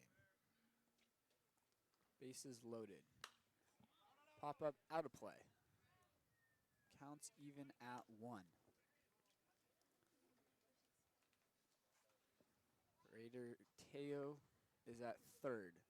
Jack Little at second. And Jack Hammond at first base. Alec Jones is the hitter. 2 outs, 4-1 ball game. Oaks trying to snap a 6-game losing streak. This one is hit on the ground. 1-2.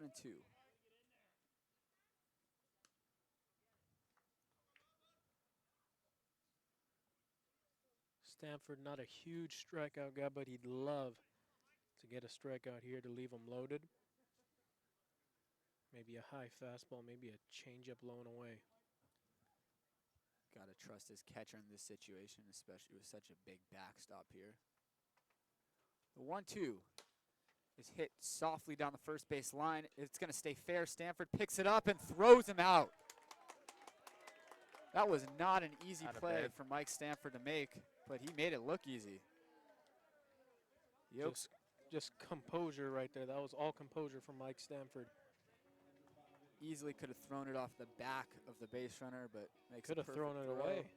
Spinning like that, he could have thrown it away into right field and could have possibly cleared the bases too.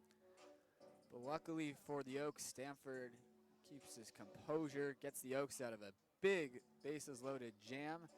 We head to the 6th. New pitcher on the mound for the Saints. We'll tell you about him after.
The new pitcher for the Saints is right-hander Brady Nelson from Arizona Western College.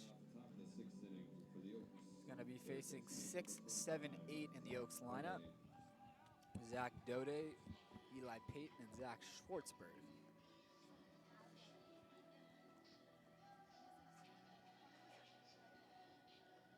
Dode has reached in both plate appearances today, but without a hit. He walked and was picked off in the second, and then came around to score after reaching on an error in the fourth. He takes one up and out of the zone. Nelson comes in for Carson McKinney, who goes 2 innings after Bradley Mullen started the game and went the first 3. The Saints got a lot of arms to use today. I know Austin went down to the bullpen and checked to see if anyone was throwing. Was anyone warming up? Scott Radinsky was down loosening the bullpen. I think he's going to come in. Mike Stanford was walking back towards the bullpen. Seemed like his day's done.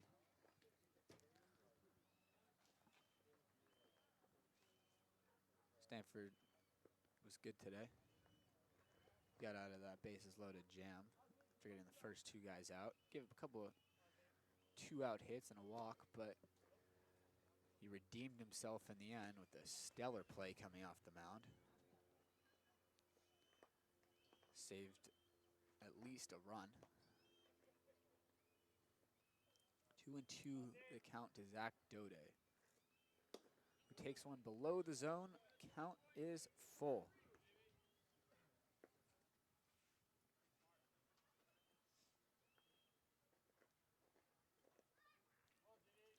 Eli Payton waits on deck.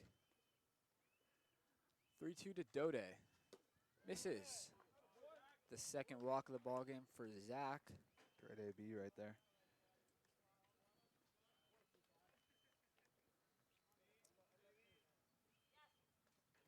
That brings up Eli Payton, who's 0 for 1 today, but drove in a run via the sacrifice fly his last time up.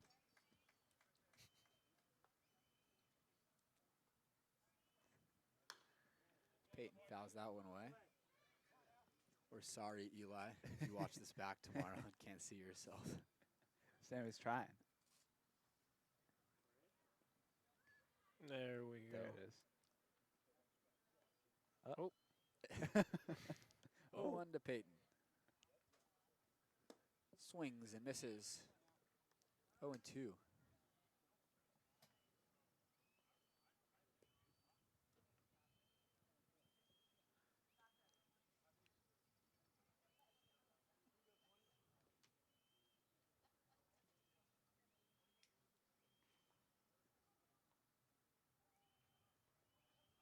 Payton chases at a pitch in the dirt. He's down on strikes, but Dode heads to second. Takes a hard turn over there, but stays put. Because first base was occupied by Zach Dode, Eli Payton is automatically out, even though there was a drop third strike. Out the gate, Payton started to head down to first, but remembered the rule as everyone was yelling.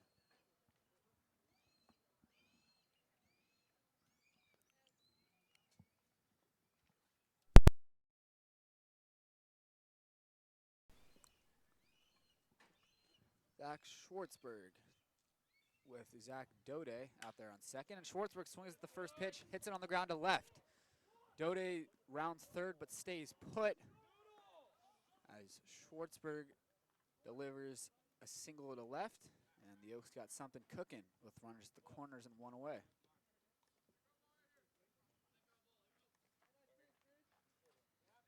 Taylor Schultz has to come back to the dugout, realizing he has the wrong bat. He'll head back out there with Dode at third, Schwartzberg at first. Just the 1 out. Schultz has singled and scored today. 1 for 2 at the plate. He takes the first pitch high.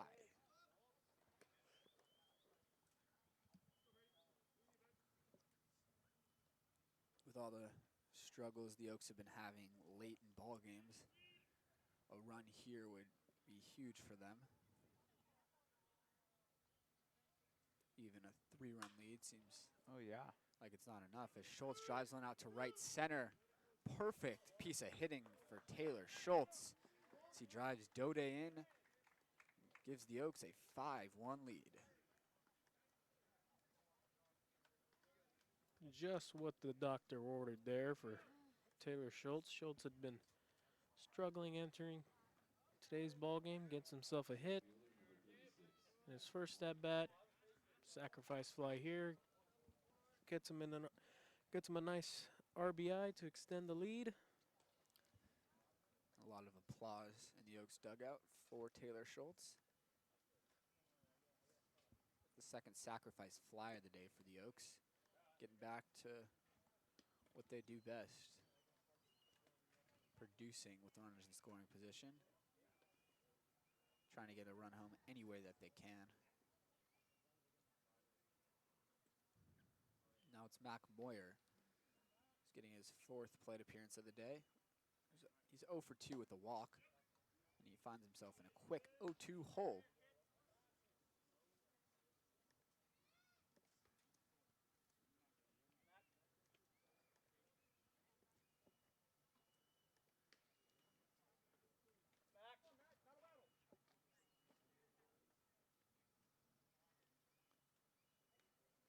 Nelson's 0-2 misses up.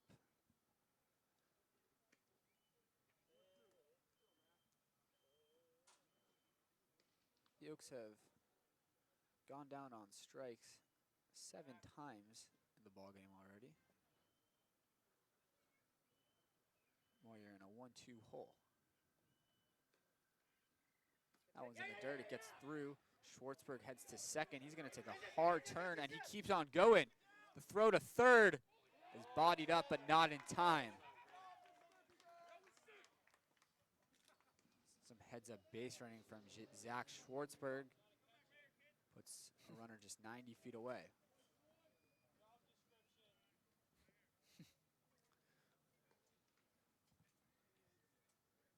We've talked about how the backstop is very deep here at Jackie Robinson Stadium.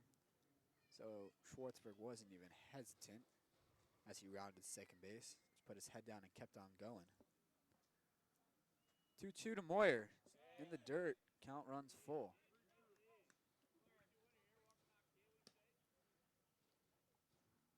Previous pitch was a poor job of blocking by Jones. The ball was not a wild pitch. Should have been smothered there, and the pass ball costs his pitcher 2 bases. Meyer takes one on the inner half that misses. Great job there by Mac Moyer, 2nd time today to where he's been behind in the count 0-2, and he's worked his way all the way back to earn himself a walk. And that walk brings a mound visit for the Saints.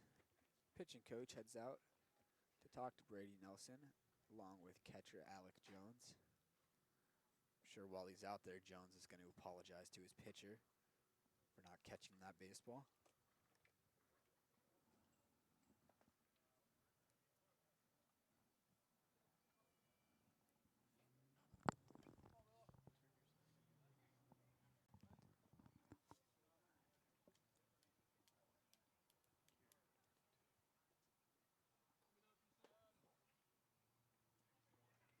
So Austin Carrillo is up with runners in the corners.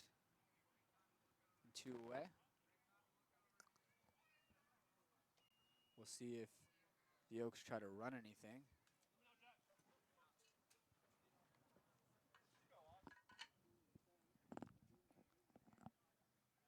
Brady Nelson is now in a jam. He picks over, but back in there easily is Moyer.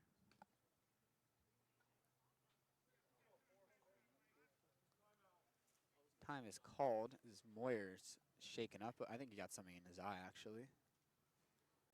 So he dusts himself off. Plays back.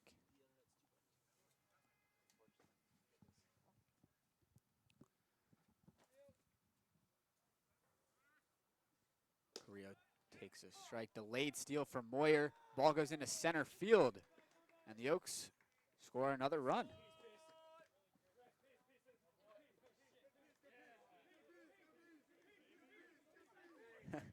The Oaks dugout having some fun. There hasn't been much fun in that dugout these days. Hasn't been any fun last week. 6-1 the score. Austin Carrillo is 2 for 3 today. A couple of base hits and a couple of runs driven in. He's fooled on a backdoor breaking ball. 0-2.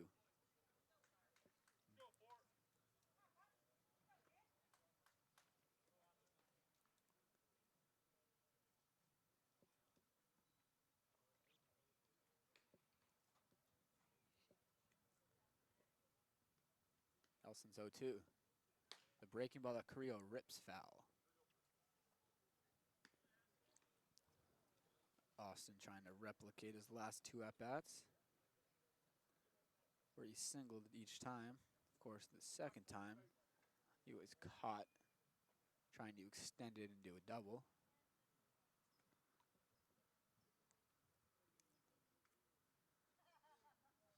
Look to battle up there. They pick towards second, and Moyer is gone. Little daylight pickoff at second base to end the top half of the 6th. But the Oaks score 2, and we head to the bottom half. 6-1 Oaks.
Well, we're back for the bottom of the 6th inning, and that has brought a couple of changes.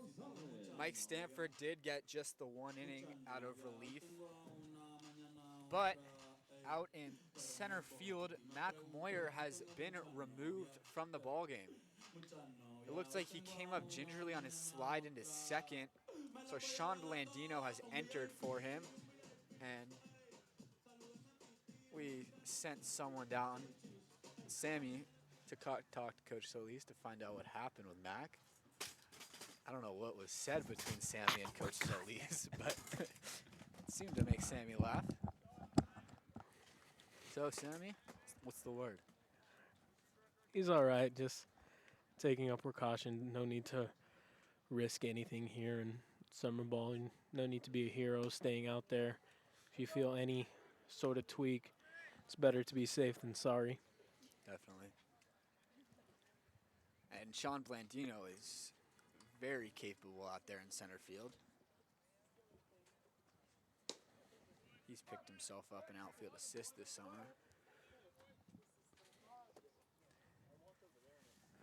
Scott Radinsky's out there.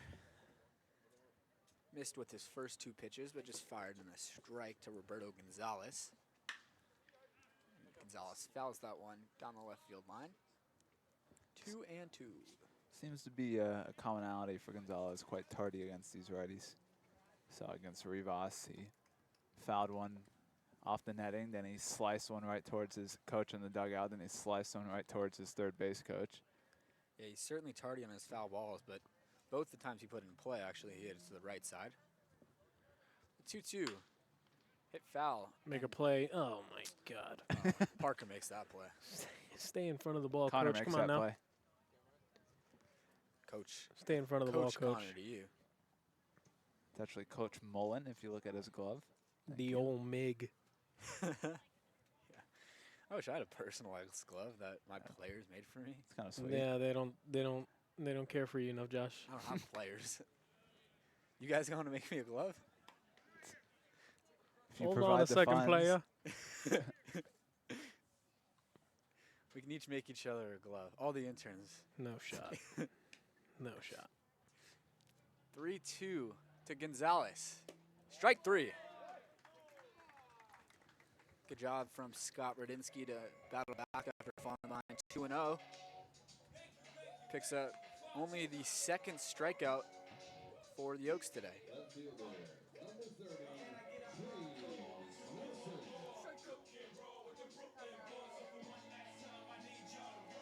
James Nelson steps in. He's 1 for 2 today with a double to the left center field gap.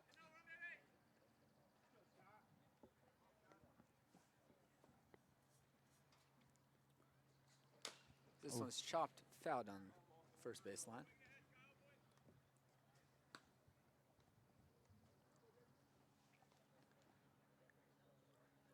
We haven't seen Radinsky for more than an inning this summer, so we'll see if they extend him today or if this is just the 1 inning for Scott.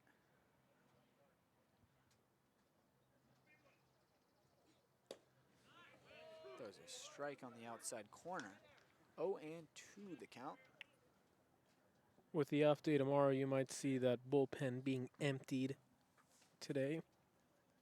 I would imagine there's going to be short leashes for everyone that's coming out of the bullpen from now on. Yo-2. Oh. Bounces a few feet in front of home plate. Gets away from Durfee.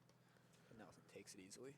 We've seen now that the sun's set and the lights have come on, Durfee now has some glasses on behind the dish to help him with those lights that he was saying are so brutal.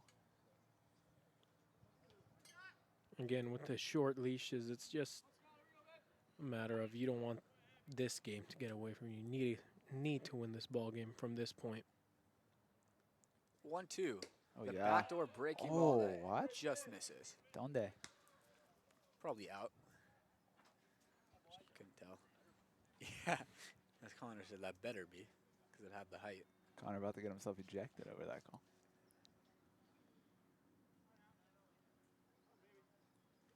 Radinsky's 2-2 is rolling into the Oaks dugout.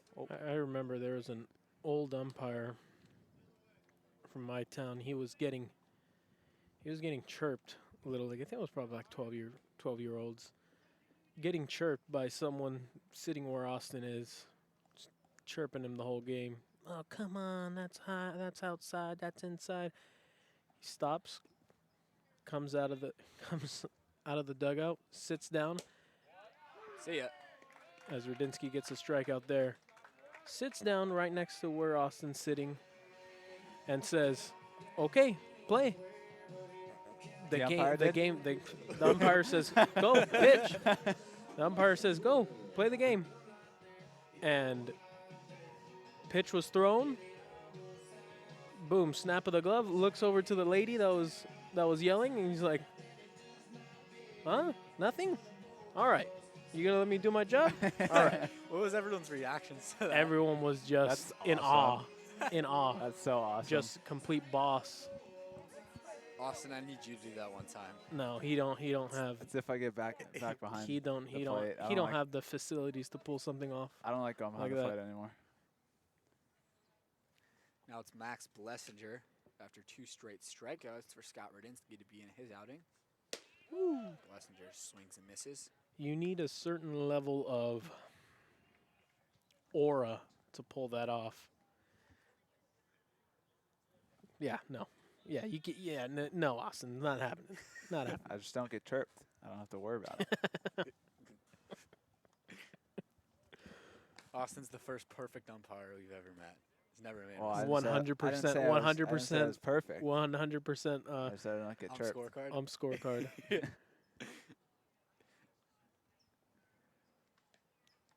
They look at Austin with the gear on. I'm like, this guy's got an ego on him. Better not say anything. Let's not make it. Let's not let this guy make the game about himself. He's got that written all over him. Brutal. 2-1 to Blessinger, who's 0 for 2 today. He lined out to left and struck out. Oh, Takes yeah. a strike. 2-2.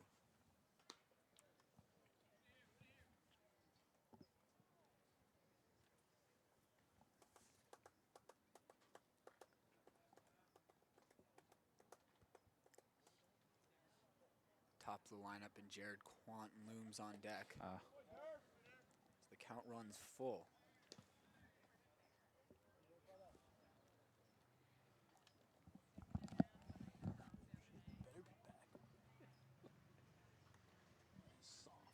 Imagine being out for the year on that. No. Long time in between pitches here. Rudinsky's back up on the mound. Ready for a payoff pitch. And it's grounded through the left side. The Oaks just can't get that 1-2-3 inning. That's now 4 innings in a row that they got the first 2 batters out and then a 2-out hit. Or 2-out base runner. Last inning was a walk.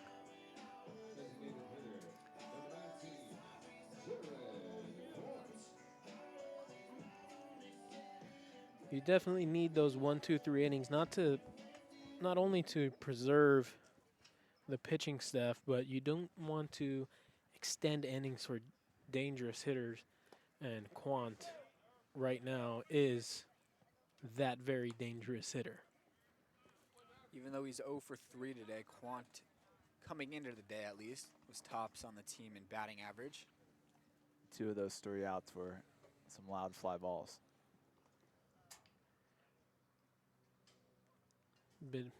Probably missed a couple of home runs by a few feet. Yeah, he drove that one out to right field. That was caught at the wall by Chris Wright. With the jet stream at Calou, that might have left the yard. This one's hit on the ground, foul.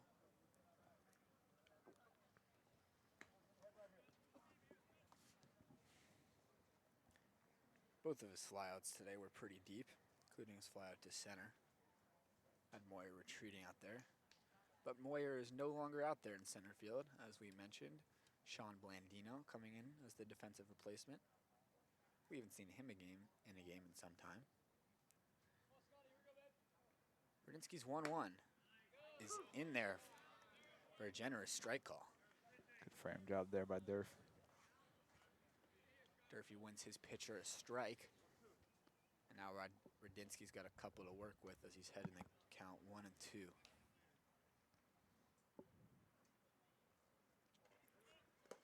Good block by Durfee. Blessinger got a big secondary there, but he was forced to retreat to the bag.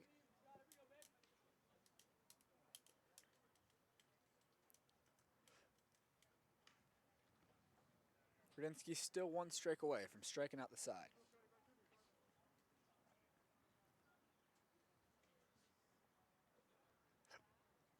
It's 2-2. Just misses. Count is full. Blessinger will be on the move as Quant is going to get ready to see a 3-2 pitch from Scott Radinsky. Blessinger takes off. The pitch misses up. Back-to-back two-out base runners for the Saints. And with that walk comes a pinch hit as Kite McDonald is pinch hit for by Preston Godfrey. A little flip-flop of last night's game where we saw Kite McDonald pinch hit for Godfrey. They want to keep this run of lefties going against Radinsky. Godfrey was 0 for 2 with a strikeout yesterday before being pulled. Radinsky really trying to keep this a 6-1 ball game.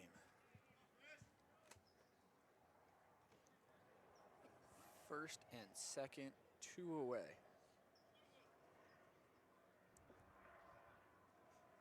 Godfrey takes it, it goes off Durfee's glove, and heading to third is Blessinger.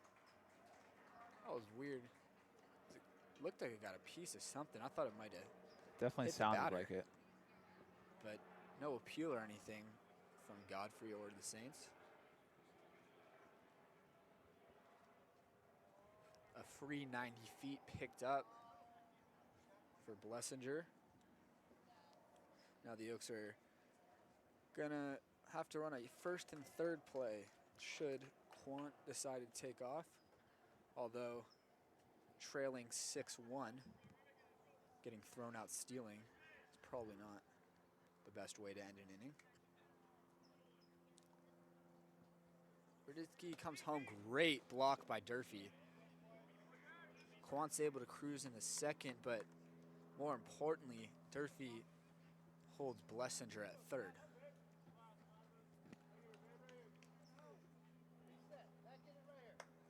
With that pitch, though, the Saints are now a single away from getting themselves right back in this ballgame. Radinsky behind in the count 2-0 to the pinch hitter Godfrey. This one's lined past Taylor Schultz. It's going to go into right center field. Blandino gets it in, but it's a 2-out, 2 RBI single for Preston Godfrey.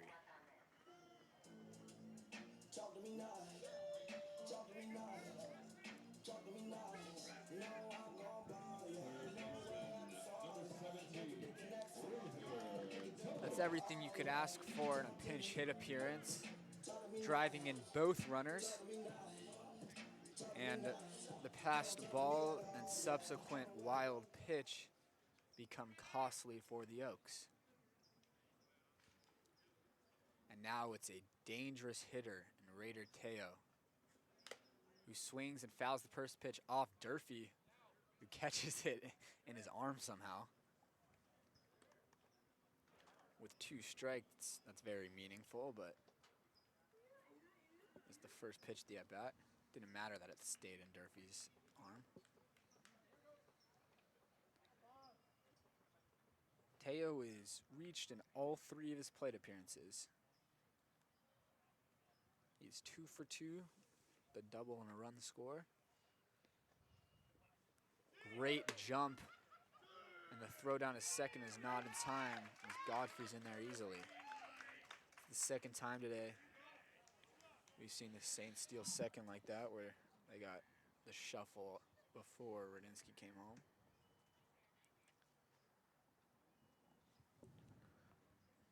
No need to worry about the runner.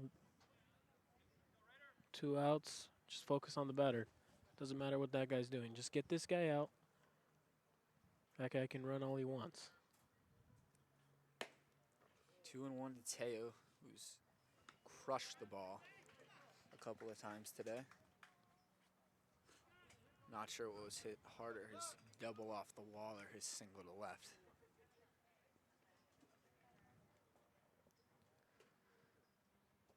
Two and one.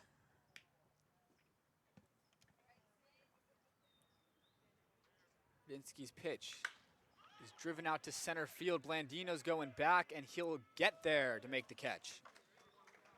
Although 2 runs come across for the Saints, Radinsky's able to limit it to that after some loud contact from Teo. We head to the final third of this ball game. Oaks leading 6-3.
We're back for the top of the 7th inning.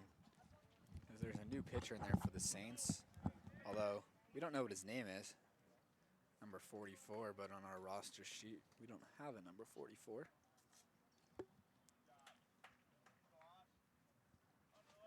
He'll face Austin Carrillo, who takes a strike. Carrillo was up at the end of the 6th inning, but Moyer was picked off as second base, so he'll lead things off in the 7th. That one's in the dirt. 2-1. Carrillo's 2 for 3 today, with a couple of runs driven in on a single back in the 3rd.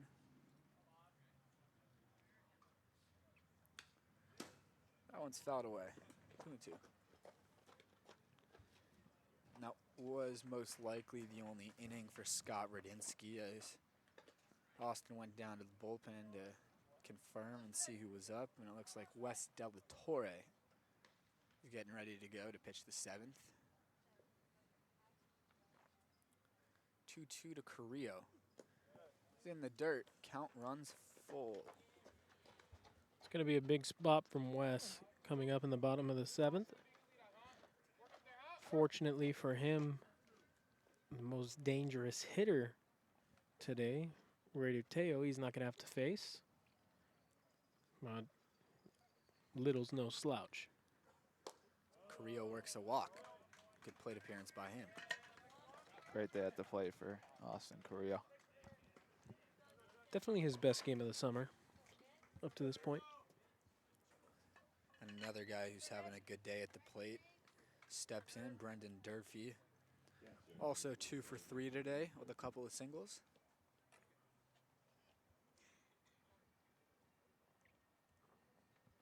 The Oaks would love to give Wes a couple more insurance runs here. Get that lead back to 5 or so.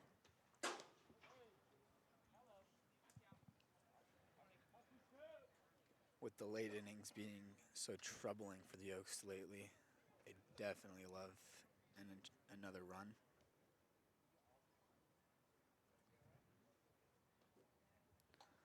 Leadoff walk for Carrillo is a good start. Durfee's way out in front on the off-speed pitch. 0-2.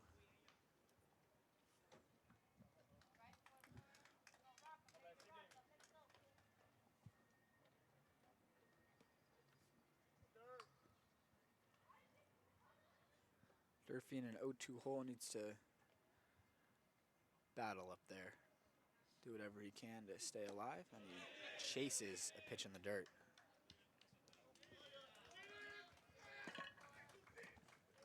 Very un-Brendan Durfee-like at bat.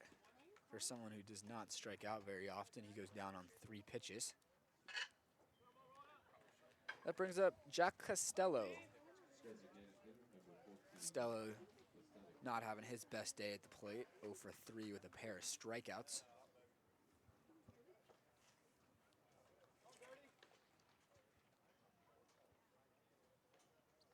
He takes a strike.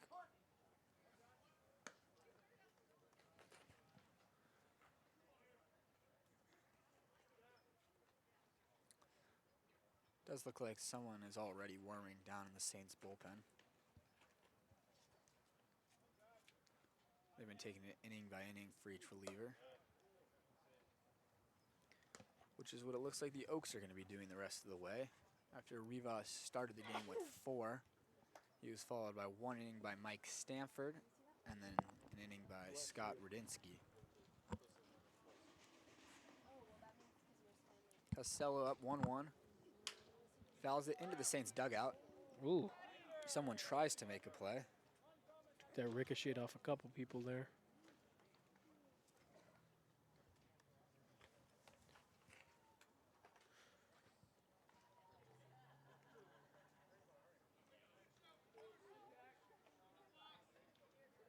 Costello still in a 1-2 hole.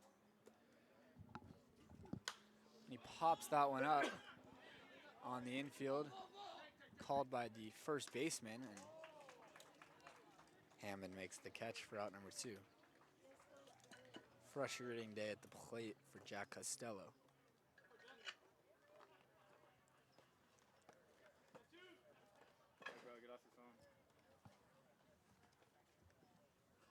Another guy who's had a frustrating day today, Chris Wright, steps in. He's 0 for 3 with a couple of strikeouts, but he reached on an error and came around to score. There goes Carrillo as Wright pops it up to third base. It'll stay in play, and it'll be caught to end the inning. Head to the bottom of the 7th. Oaks still leading 6-3.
Wes Delatorre is now out there for the Oaks to begin the 7th.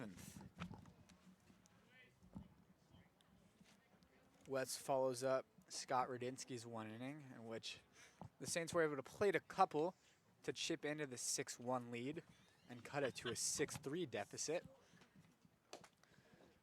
Delatorre trying to keep it that same score. We obviously know the late inning trouble that the Oaks have dealt with over the past few games.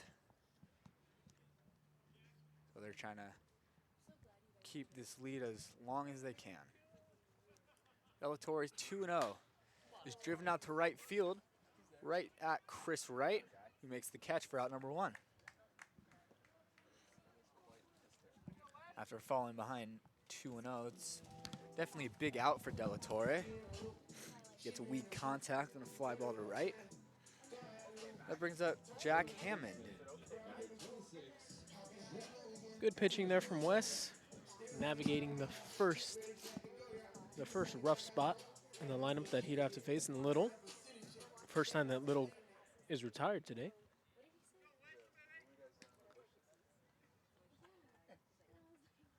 Brings up Jack Hammond. Takes the ball up and out of the zone. He's 1 for 3 today, but he reached twice, once on an error.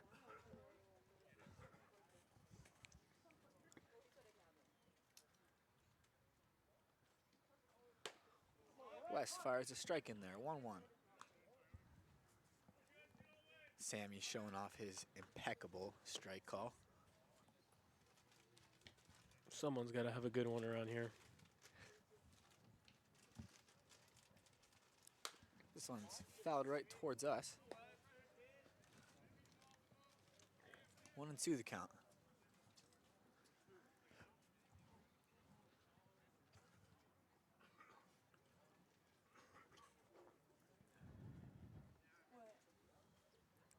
West is 1-2. Misses upstairs. Off-speed pitch that he just didn't get on top of, and it stayed up and out of the zone.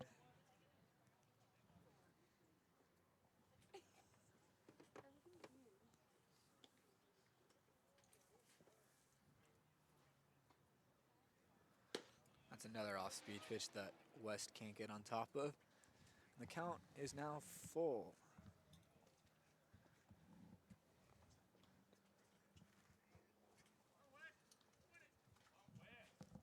Big pitch right here for Delatorre. It's 3-2. It's fouled back and out of play.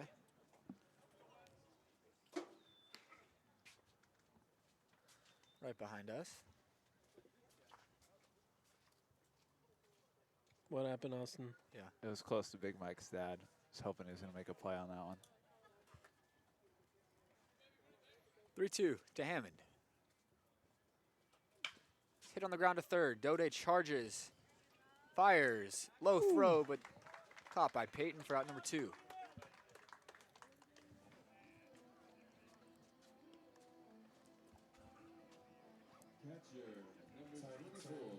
Really good stuff out of West so far. Generating some weak contact. But apparently the Saints just wait for 2 outs before they start hitting. Because the Oaks have yet to have a 1-2-3 inning, and in each of the last 4, they retired the first 2 hitters. West trying to break that trend. He's facing Alec Jones, who's 1 for 3 today. Nearly got himself an infield single before Mike Stanford. Oh, yeah. Ooh. Nice changeup. West 1 strike away from getting out of this inning.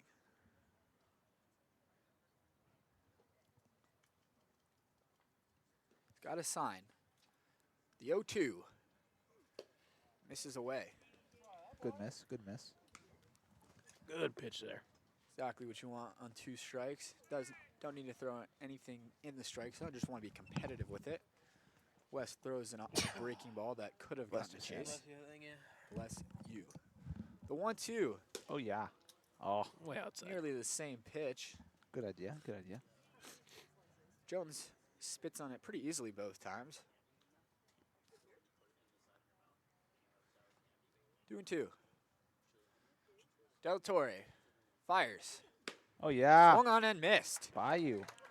First 1-2-3 inning of the day for the Oaks, and it comes from Wes Del Torre.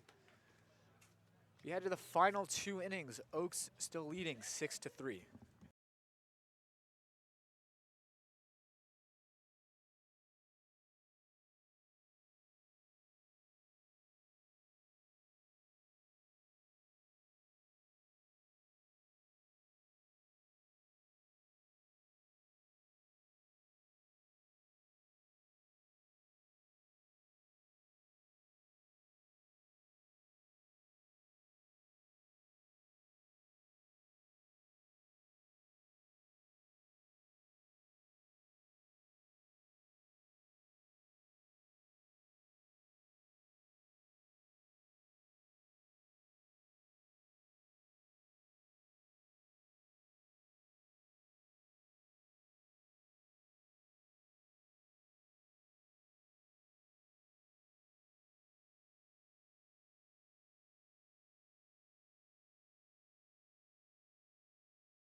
Once again, the Saints have a new pitcher out there on the mound. But this time we have a name for him. It's Braden Matthews from Walters State Community College. Another school I've never heard of. Zach Jode leads things off in the 8th for the Oaks, who lead 6-3 here in this one.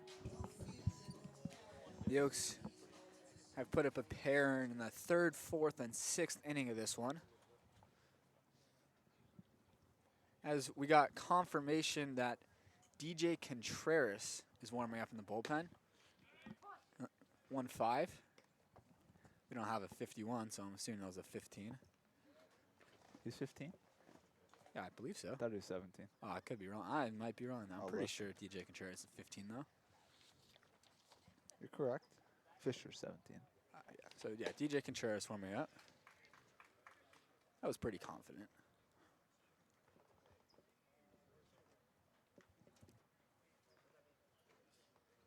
I haven't seen DJ in a few days, huh, now?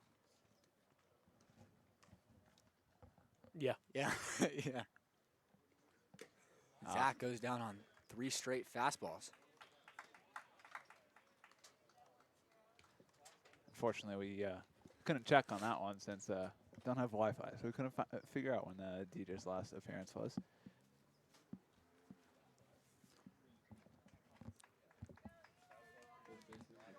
Well, we know that when we go to San Luis Obispo on Tuesday, we have a pretty nice setup there. Wi-Fi Indeed. will not be an issue. Eli Payton takes a ball. And Sammy knocks on wood just in case. I mean, you never know. We're hearing from Schwartzberg. He just heard from Dode, they really just can't see anything right now with how bright these lights are out in the outfield. Yeah, Well- these lights are no bueno. Considering Not the, good at all. considering the Oaks are up 6-3, I think they're okay with that. I'm sure they'd be Saints might be a little more used to these lights, though. true. We once again apologize to Eli Payton for not being able to see his at bat. No, you can see it fine. Can't see the pitcher. 3-0. In their first strike. 3-1. Eli's definitely going to be looking for something in one spot right here, and if it's right where he likes it, he'll look to drive it. Got a lot of power. He takes a breaking Ooh. ball. Wow. Shows the respect that they have for Peyton going 3-1 slider. Also shows you the confidence Matthews has in throwing that pitch. Another slider that Peyton just gets a piece of to stay alive. Zach Schwartzberg waits on deck. He's who you can see so clearly in the camera. Well, Now he looks at us and moves out of the way. Peyton takes a walk. you can really see him clearly. You can kind of just see his silhouette with the lighting and the inability of the camera to focus right now.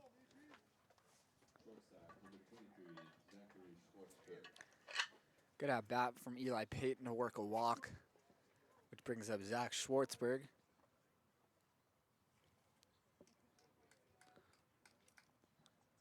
Schwartzberg's had a really productive day at the plate today, as he shows bunt. He picked up an RBI on a fielder's choice back in the 4th, and he also singled in the 6th, in which he came around to score as well. 0-2 now to Zach. Very passionate player out there. He was fired up when he came around to score that run. Every run is big right now, Josh. Every run. Josh, I'll tell you what Connor's disagreeing about real quick. Schwartzberg just stays alive on an 0-2 breaking ball. Connor was in the same mindset as me on the play at the plate where you gave Schwartzberg the fielder's choice. He's saying it's a hit. No. The Definitely. fielder chose to throw home. That's what I said. No, it's just a failed fielder's choice. No. You guys don't know ball. And didn't he bobble it too? Maybe not. I feel like No, he it was might a have. very clean play. Oh, That Dode made a beautiful slide on it. Yeah. Tell us more about that slide, Austin. It's great. Wrapped around the hand.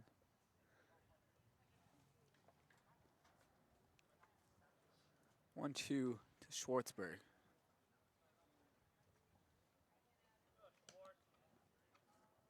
Is that not a balk? No.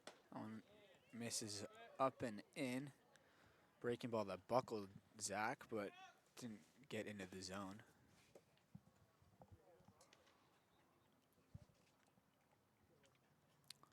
Two and two. Eli Payton leading off at first.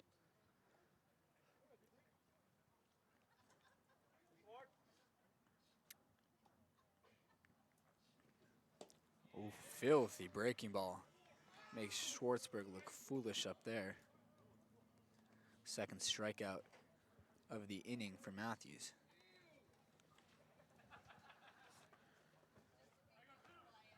Filthy. Filthy, filthy breaking ball there. Getting a well-deserved eel out of the Saints dugout. Yeah, Might have that even was come gross. from the Yeah, stands. that's That was filthy. gross. Schultz is now up there. Oh, That one nearly hits him. That breaking ball did not have the same movement as the one that got Schwartzberg.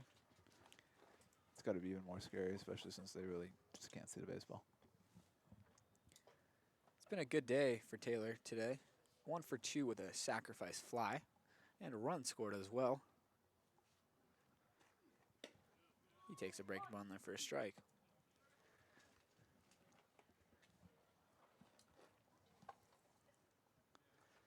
Instead of Mac Moyer on the on-deck circle, it is Sean Blandino, who replaced Moyer a couple innings ago as a defensive replacement after Moyer felt something and came out of the ballgame.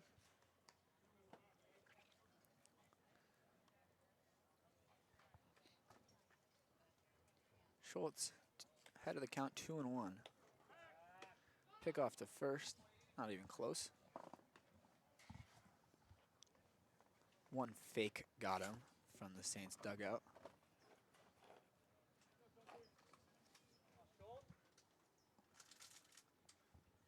Two one to Schultz in their first strike. 2-2. Pretty solid pitch mix that Matthews has here. Good fastball, really great breaking ball. There goes Peyton. Ball is low. Throw into second is not in time. Eli Peyton steals second base. And Austin, I see what you were talking about that one time, that one pitch where you thought it might have been a balk. But it looks like he has Yeah, I that little saw afterwards, hesitation on every pitch. When he comes set, he takes his foot and takes a little bit of a hitch with his foot before he comes fully set. But we know that as long as you do it on every pitch, it won't be called a balk. I just happened to look up from my scorebook to see him lift up his lead foot and then put it back down, so that's why I was thinking it was a balk.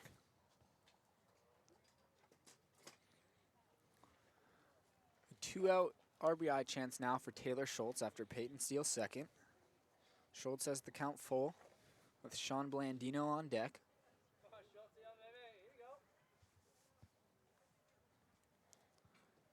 Pitch for Matthews. It's a breaking ball that Schultz chases. And Matthews strikes out the side with a walk in there. Head to the bottom of the 8th inning. Oaks still leading 6-3.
We're back for the bottom of the 8th inning as DJ Contreras is out there. It's been a while since we've seen Contreras. We can't tell you the exact day, unfortunately. The bunt is shown by Gonzalez, who fouls it away. Contreras from the University of Mary.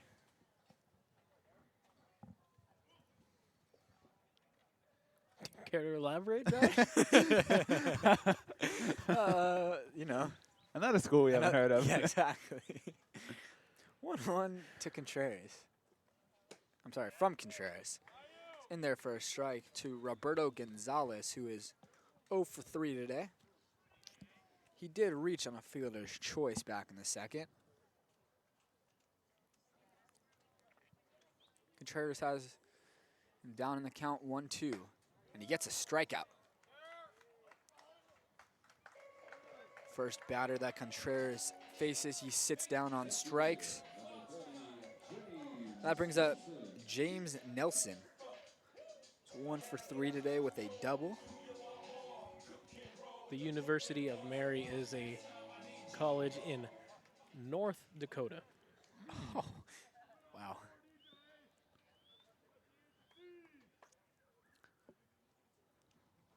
Contreras misses with his first pitch to Nelson, who doubled earlier today.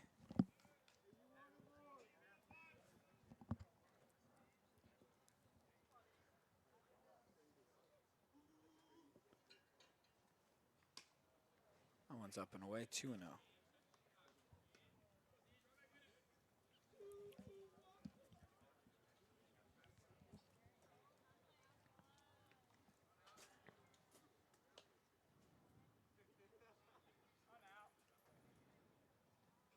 This one's driven out to right center field. Going back on it is Blandino, looking up, and it is gone. Second extra base hit of the day for James Nelson. Cuts into the Oaks lead, and it's now a 6-4 ball game. No doubt about that one. Just sat down and admired that one. That one was gone off the bat. Surprised Josh didn't make that. Surprised Josh's voice didn't go up instantly for that one. Yeah, not making that mistake again, even though I was pretty confident that one was gone. That one, yeah, that one was. Yeah. That one was about halfway up the netting. Yeah, that one's crushed. No big deal. Still got 2 runs to work with. Just gotta keep on. Just gotta Oh. get back in the count. Get back in the inning. Just gotta keep working. I wonder if they would put Jackson Jordan in the game for more than 3 outs. We know that he's the closer for the Oaks, and he's more than likely got the 9th inning. It's currently Charlie Adamson in the bullpen. Oh, there you go. Well, Charlie Adamson could come in the 8th inning should Contreras get into trouble. He's closed out a ball game this year. Adamson has. First save of the summer for the Oaks was by Charlie Adamson.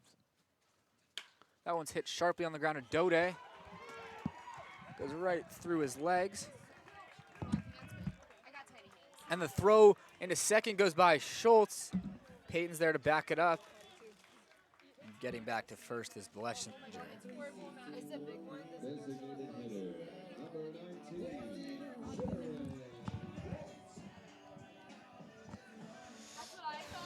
Not good. Definitely not good.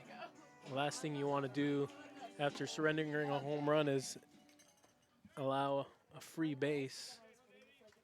Well, went right through the wickets.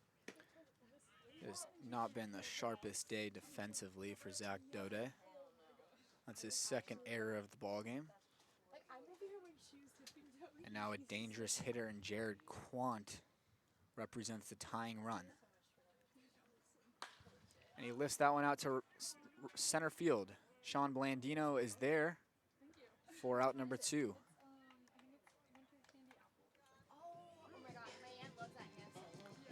Just got to execute your pitches now. 1 man away. 1 man away. And it's Peyton Godfrey who pinch hit back in the 6th and drove in a pair with a base knock.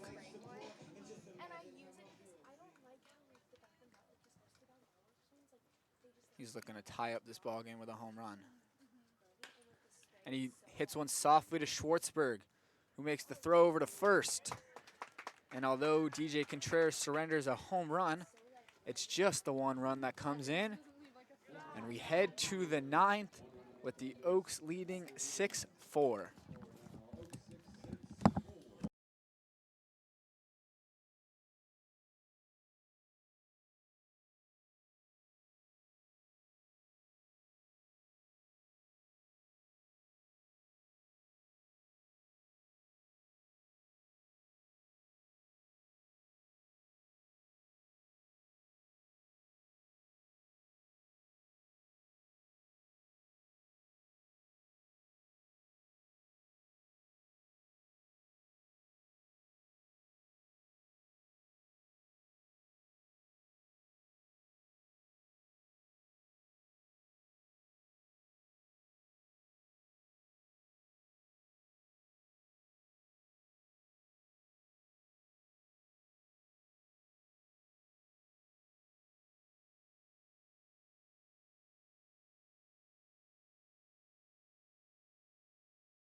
Top of the 9th inning, Sean Blandino gets his first at bat of the day.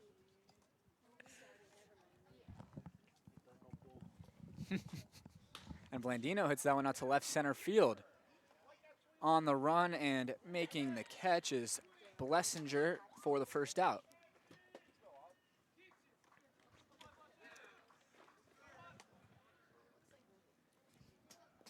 That brings up Austin Carrillo. Carrillo has reached base in 3 of his 4 plate appearances today with a couple of hits and a couple of runs driven in as well.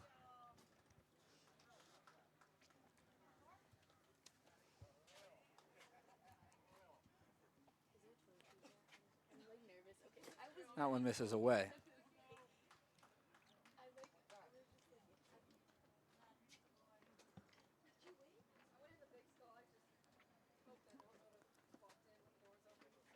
Carrillo shows bunt, bunts it foul.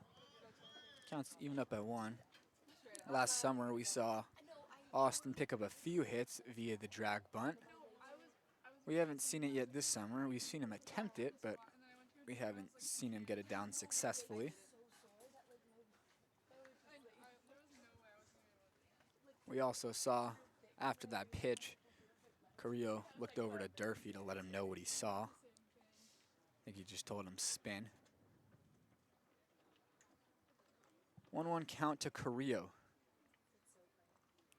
who takes a strike that he is not happy with.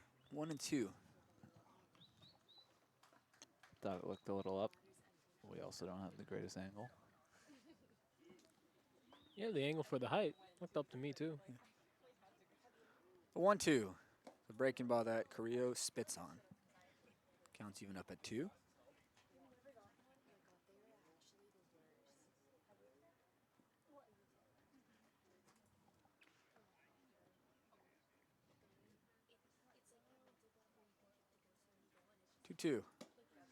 It's taken just down, maybe out.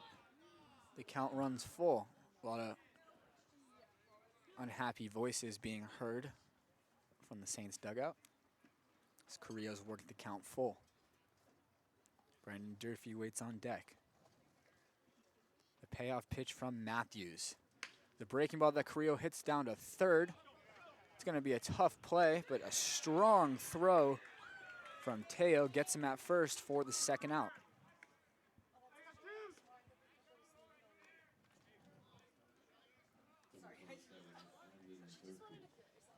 Ball weakly cued by Carrillo. Teo having a really good game. Really good at the plate. Strong defensively. Really strong throw there. Carrillo can run. Not fast enough to outgun the Teo arm. Durfee takes a breaking ball down.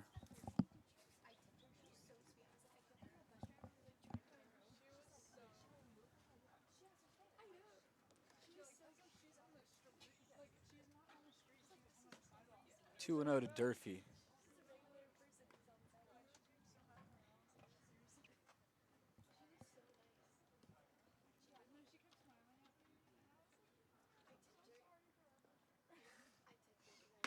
Three and 0.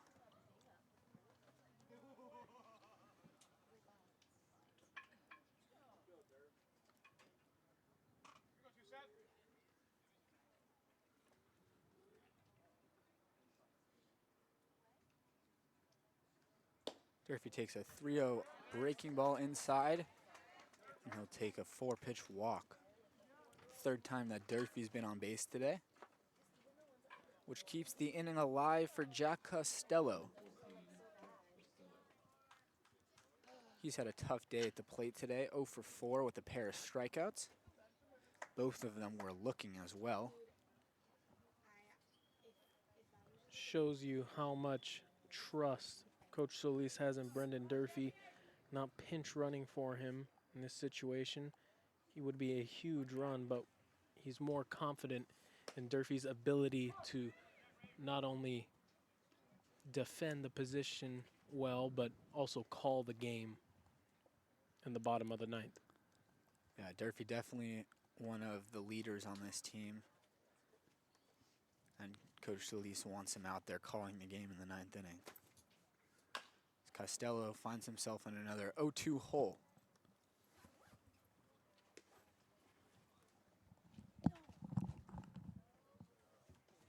Obviously, Durfee isn't the fastest over there at first base, so it would take extra bases and then some to get him home from first base.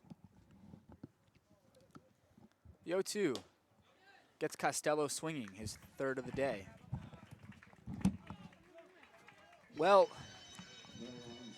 6-4, the Oaks lead, 3 outs away from breaking their 6-game losing streak. We will be right back with Charlie Adamson on the mound and try to close things out.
That was too loud in my ears. It's a winning time for the Oaks. The 9th inning has arrived, and the Oaks lead 6-4, needing 3 more outs to snap the tough 6-game losing streak. It'll be Charlie Adamson out there for the save opportunity, and he's going to have to do it against the heart of this Saints lineup, with Raider Teo leading things off.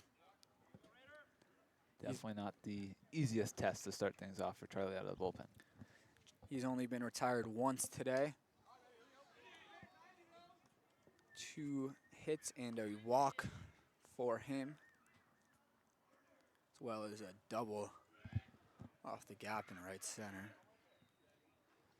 Adamson delivers the 1-1. Misses inside, 2-1.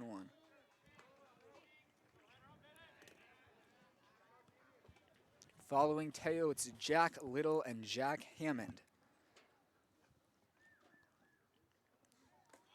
It's in the dirt, 3-1. Little is the tying run waiting on deck.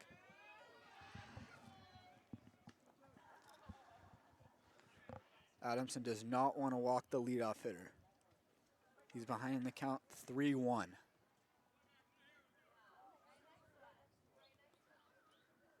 His delivery misses in the dirt. Leadoff walk for Raider Teo.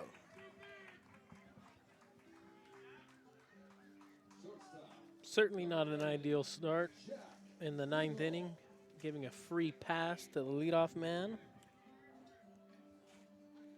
And you certainly don't want to give a free pass with Jack Little with how he's been hitting the ball today.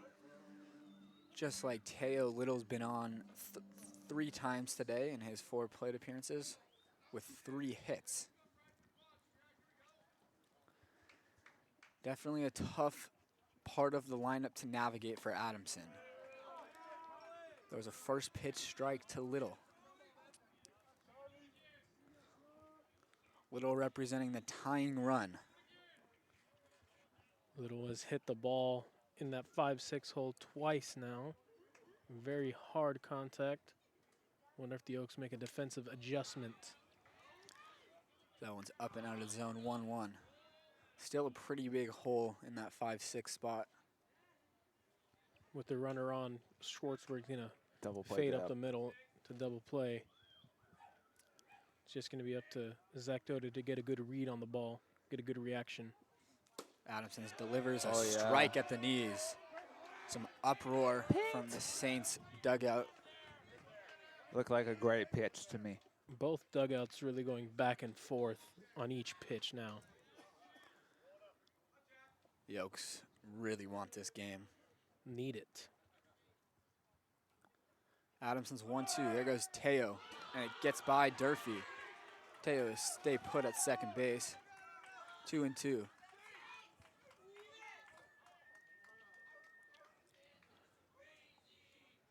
Unfortunate there for Brendan Durfee behind the plate. We rarely see that happen for him. He started to pop out of his squat to try and make a throw there, and Charlie Adamson just buried in the dirt and went right through the wickets of Durfee.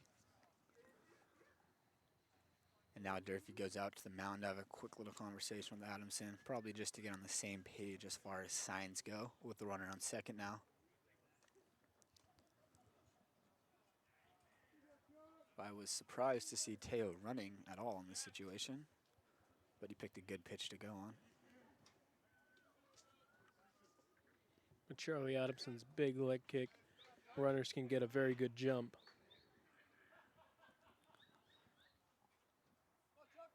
Adamson's 2-2 is popped foul and out of play. Behind us.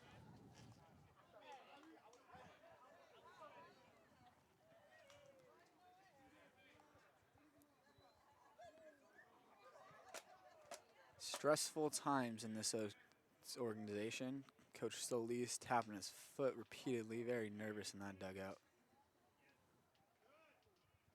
2-2 is driven out to left field, hooking.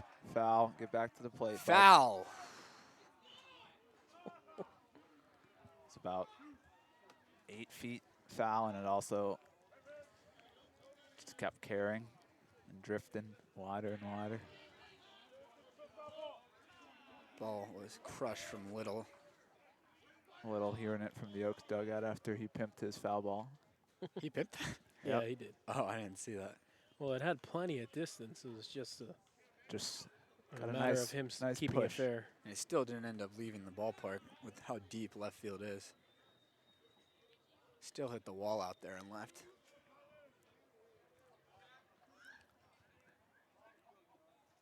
Two-two to Jack Little.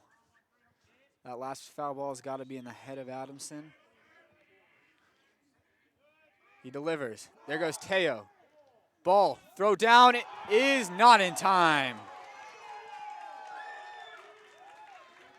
Looked like the ball might have beaten him, but he was able to avoid the tag. That's wild to me. I can't believe, even he's safe. That's just not that's not a smart play. You can't run Right. on that pitch. And he should have You're been not out. you're not even the tying run, Exactly. and you're risking it out there. Just not smart baseball there. 3-2. It's popped up on the right side. Peyton going over. He'll make the catch. Throws home. Durfee bodies it up. Good work by Brendan Durfee to keep it in front. Great work there by Durf to keep that one at home. And Sammy's right. This Oaks dugout is very fired up. A lot of yelling on that pop-up. A lot of communication from the Oaks.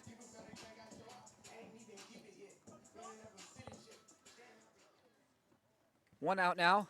Jack Hammond is up there representing the tying run. 1 for 4 in today's ball game. And he swings at the first Stay pitch down. right at Dode. Quick catch. Zach throws across Atta for babe. out number 2. Zach's been having a tough day at the hot corner today, and that one was one of the hardest balls he's had to field today, and does a really good job. That's clutch defense there. Charlie not having to work for that extra out. Now we're just 1 out away from finally snapping this nightmare of a stretch we've been in. It'll be up to Alec Jones, who's 1 for 4 today, representing the tying run with 2 outs in the 9th. Adamson on the mound, looking to pick up his 2nd save of the season. Oaks looking to get back to 500 on the year.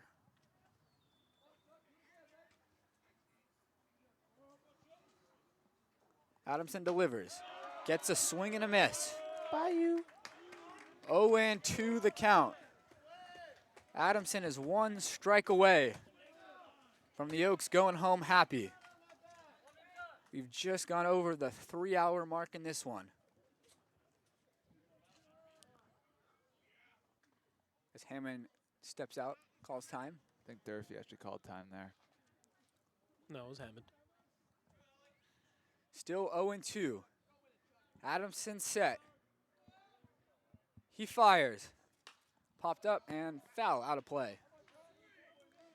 You wonder if Charlie's going to go with a breaking ball here or just stick with that fastball. That fastball's It's been been really well for him these past couple of batters. seems to have No need a to little mess more around. control of it. No need to mess around here. Just go right after him.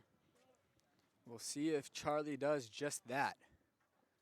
Still got a couple pitches to waste. The 0-2 is Ah. just tipped and staying alive is Jones. Should Jones reach to extend the ball game instead of Roberto Gonzalez, it's Chase Meagers in the on-deck circle. He'd represent the go-ahead run. But he does not matter in this moment. The action's at the plate with Alec Jones. Adamson still ahead 0-2. The pitch misses away. It's a good 0-2 spot for that breaking ball. Just didn't get the chase on it that he was looking for. Just got to be a little more competitive than that. Still got a couple to work with. Ahead of the count, 1-2. The pitch. Fouled back again. Jones will not go down without a fight. That's now 3 pitches he's fouled off with 2 strikes. Adamson just looking for that one swing and miss. Gets his sign. Comes set. The pitch. The breaking ball that misses away. Hammond stays up there.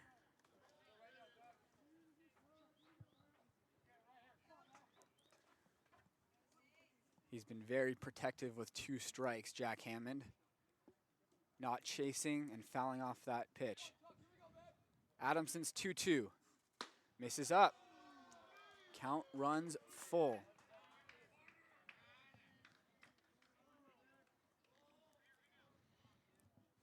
Jones continues to work the count. Has it full. Meagers waits on deck. Adamson's 3-2 is taken just up. Alec Jones wins the long plate appearance with a 9-pitch walk. And the tying run is now aboard, with the winning run stepping into the batter's box in the form of pinch hitter Chase Meagers. Meagers was in the lineup yesterday, went 0 for 2 with a walk. He's an Oregon Duck, teammate of multiple players on this Oaks squad. Now Adamson's got Jones to deal with over that first. Teo at third. We know the Oaks will be throwing through on a steal attempt. Adamson's first pitch to Meagers, misses up. Charlie's got to do a real good job of keeping that runner at first. Got to come to the plate really quick. Can't afford the tying run to get into scoring position. 2-0. Neither of the first 2 pitchers competitive.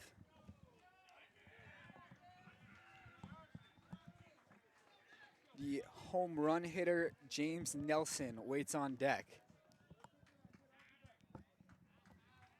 Adamson behind 2-0.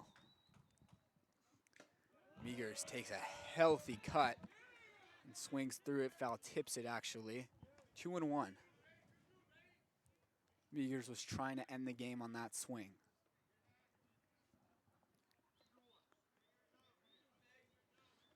Alec Jones on first. Raider Teo, inconsequential run over there at third base. Adamson's 2-1 to Chase Meagers is taken. 3-1. James Nelson on deck. He's got a double and a homer today.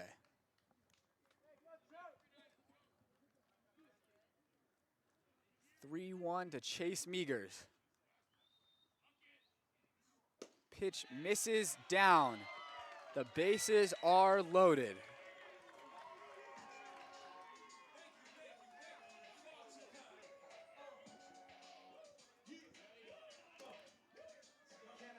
The Oaks infield is going to meet on the mound right here.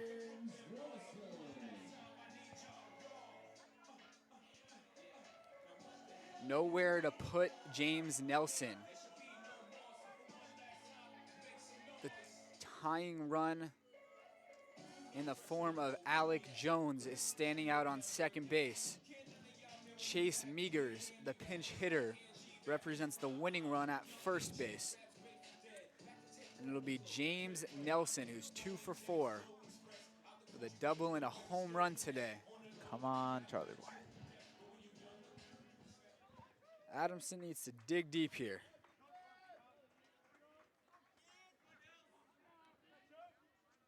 Gets his sign, comes set. First pitch to Nelson. It's fouled away for strike 1. Good job by Charlie to come back with a strike.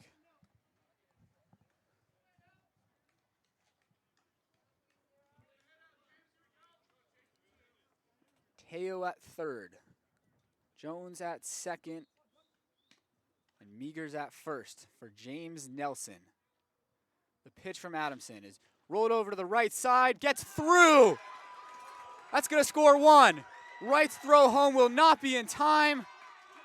The Saints have tied the ball game, and the throw goes into center field. The Saints are going to win this game. There is no way.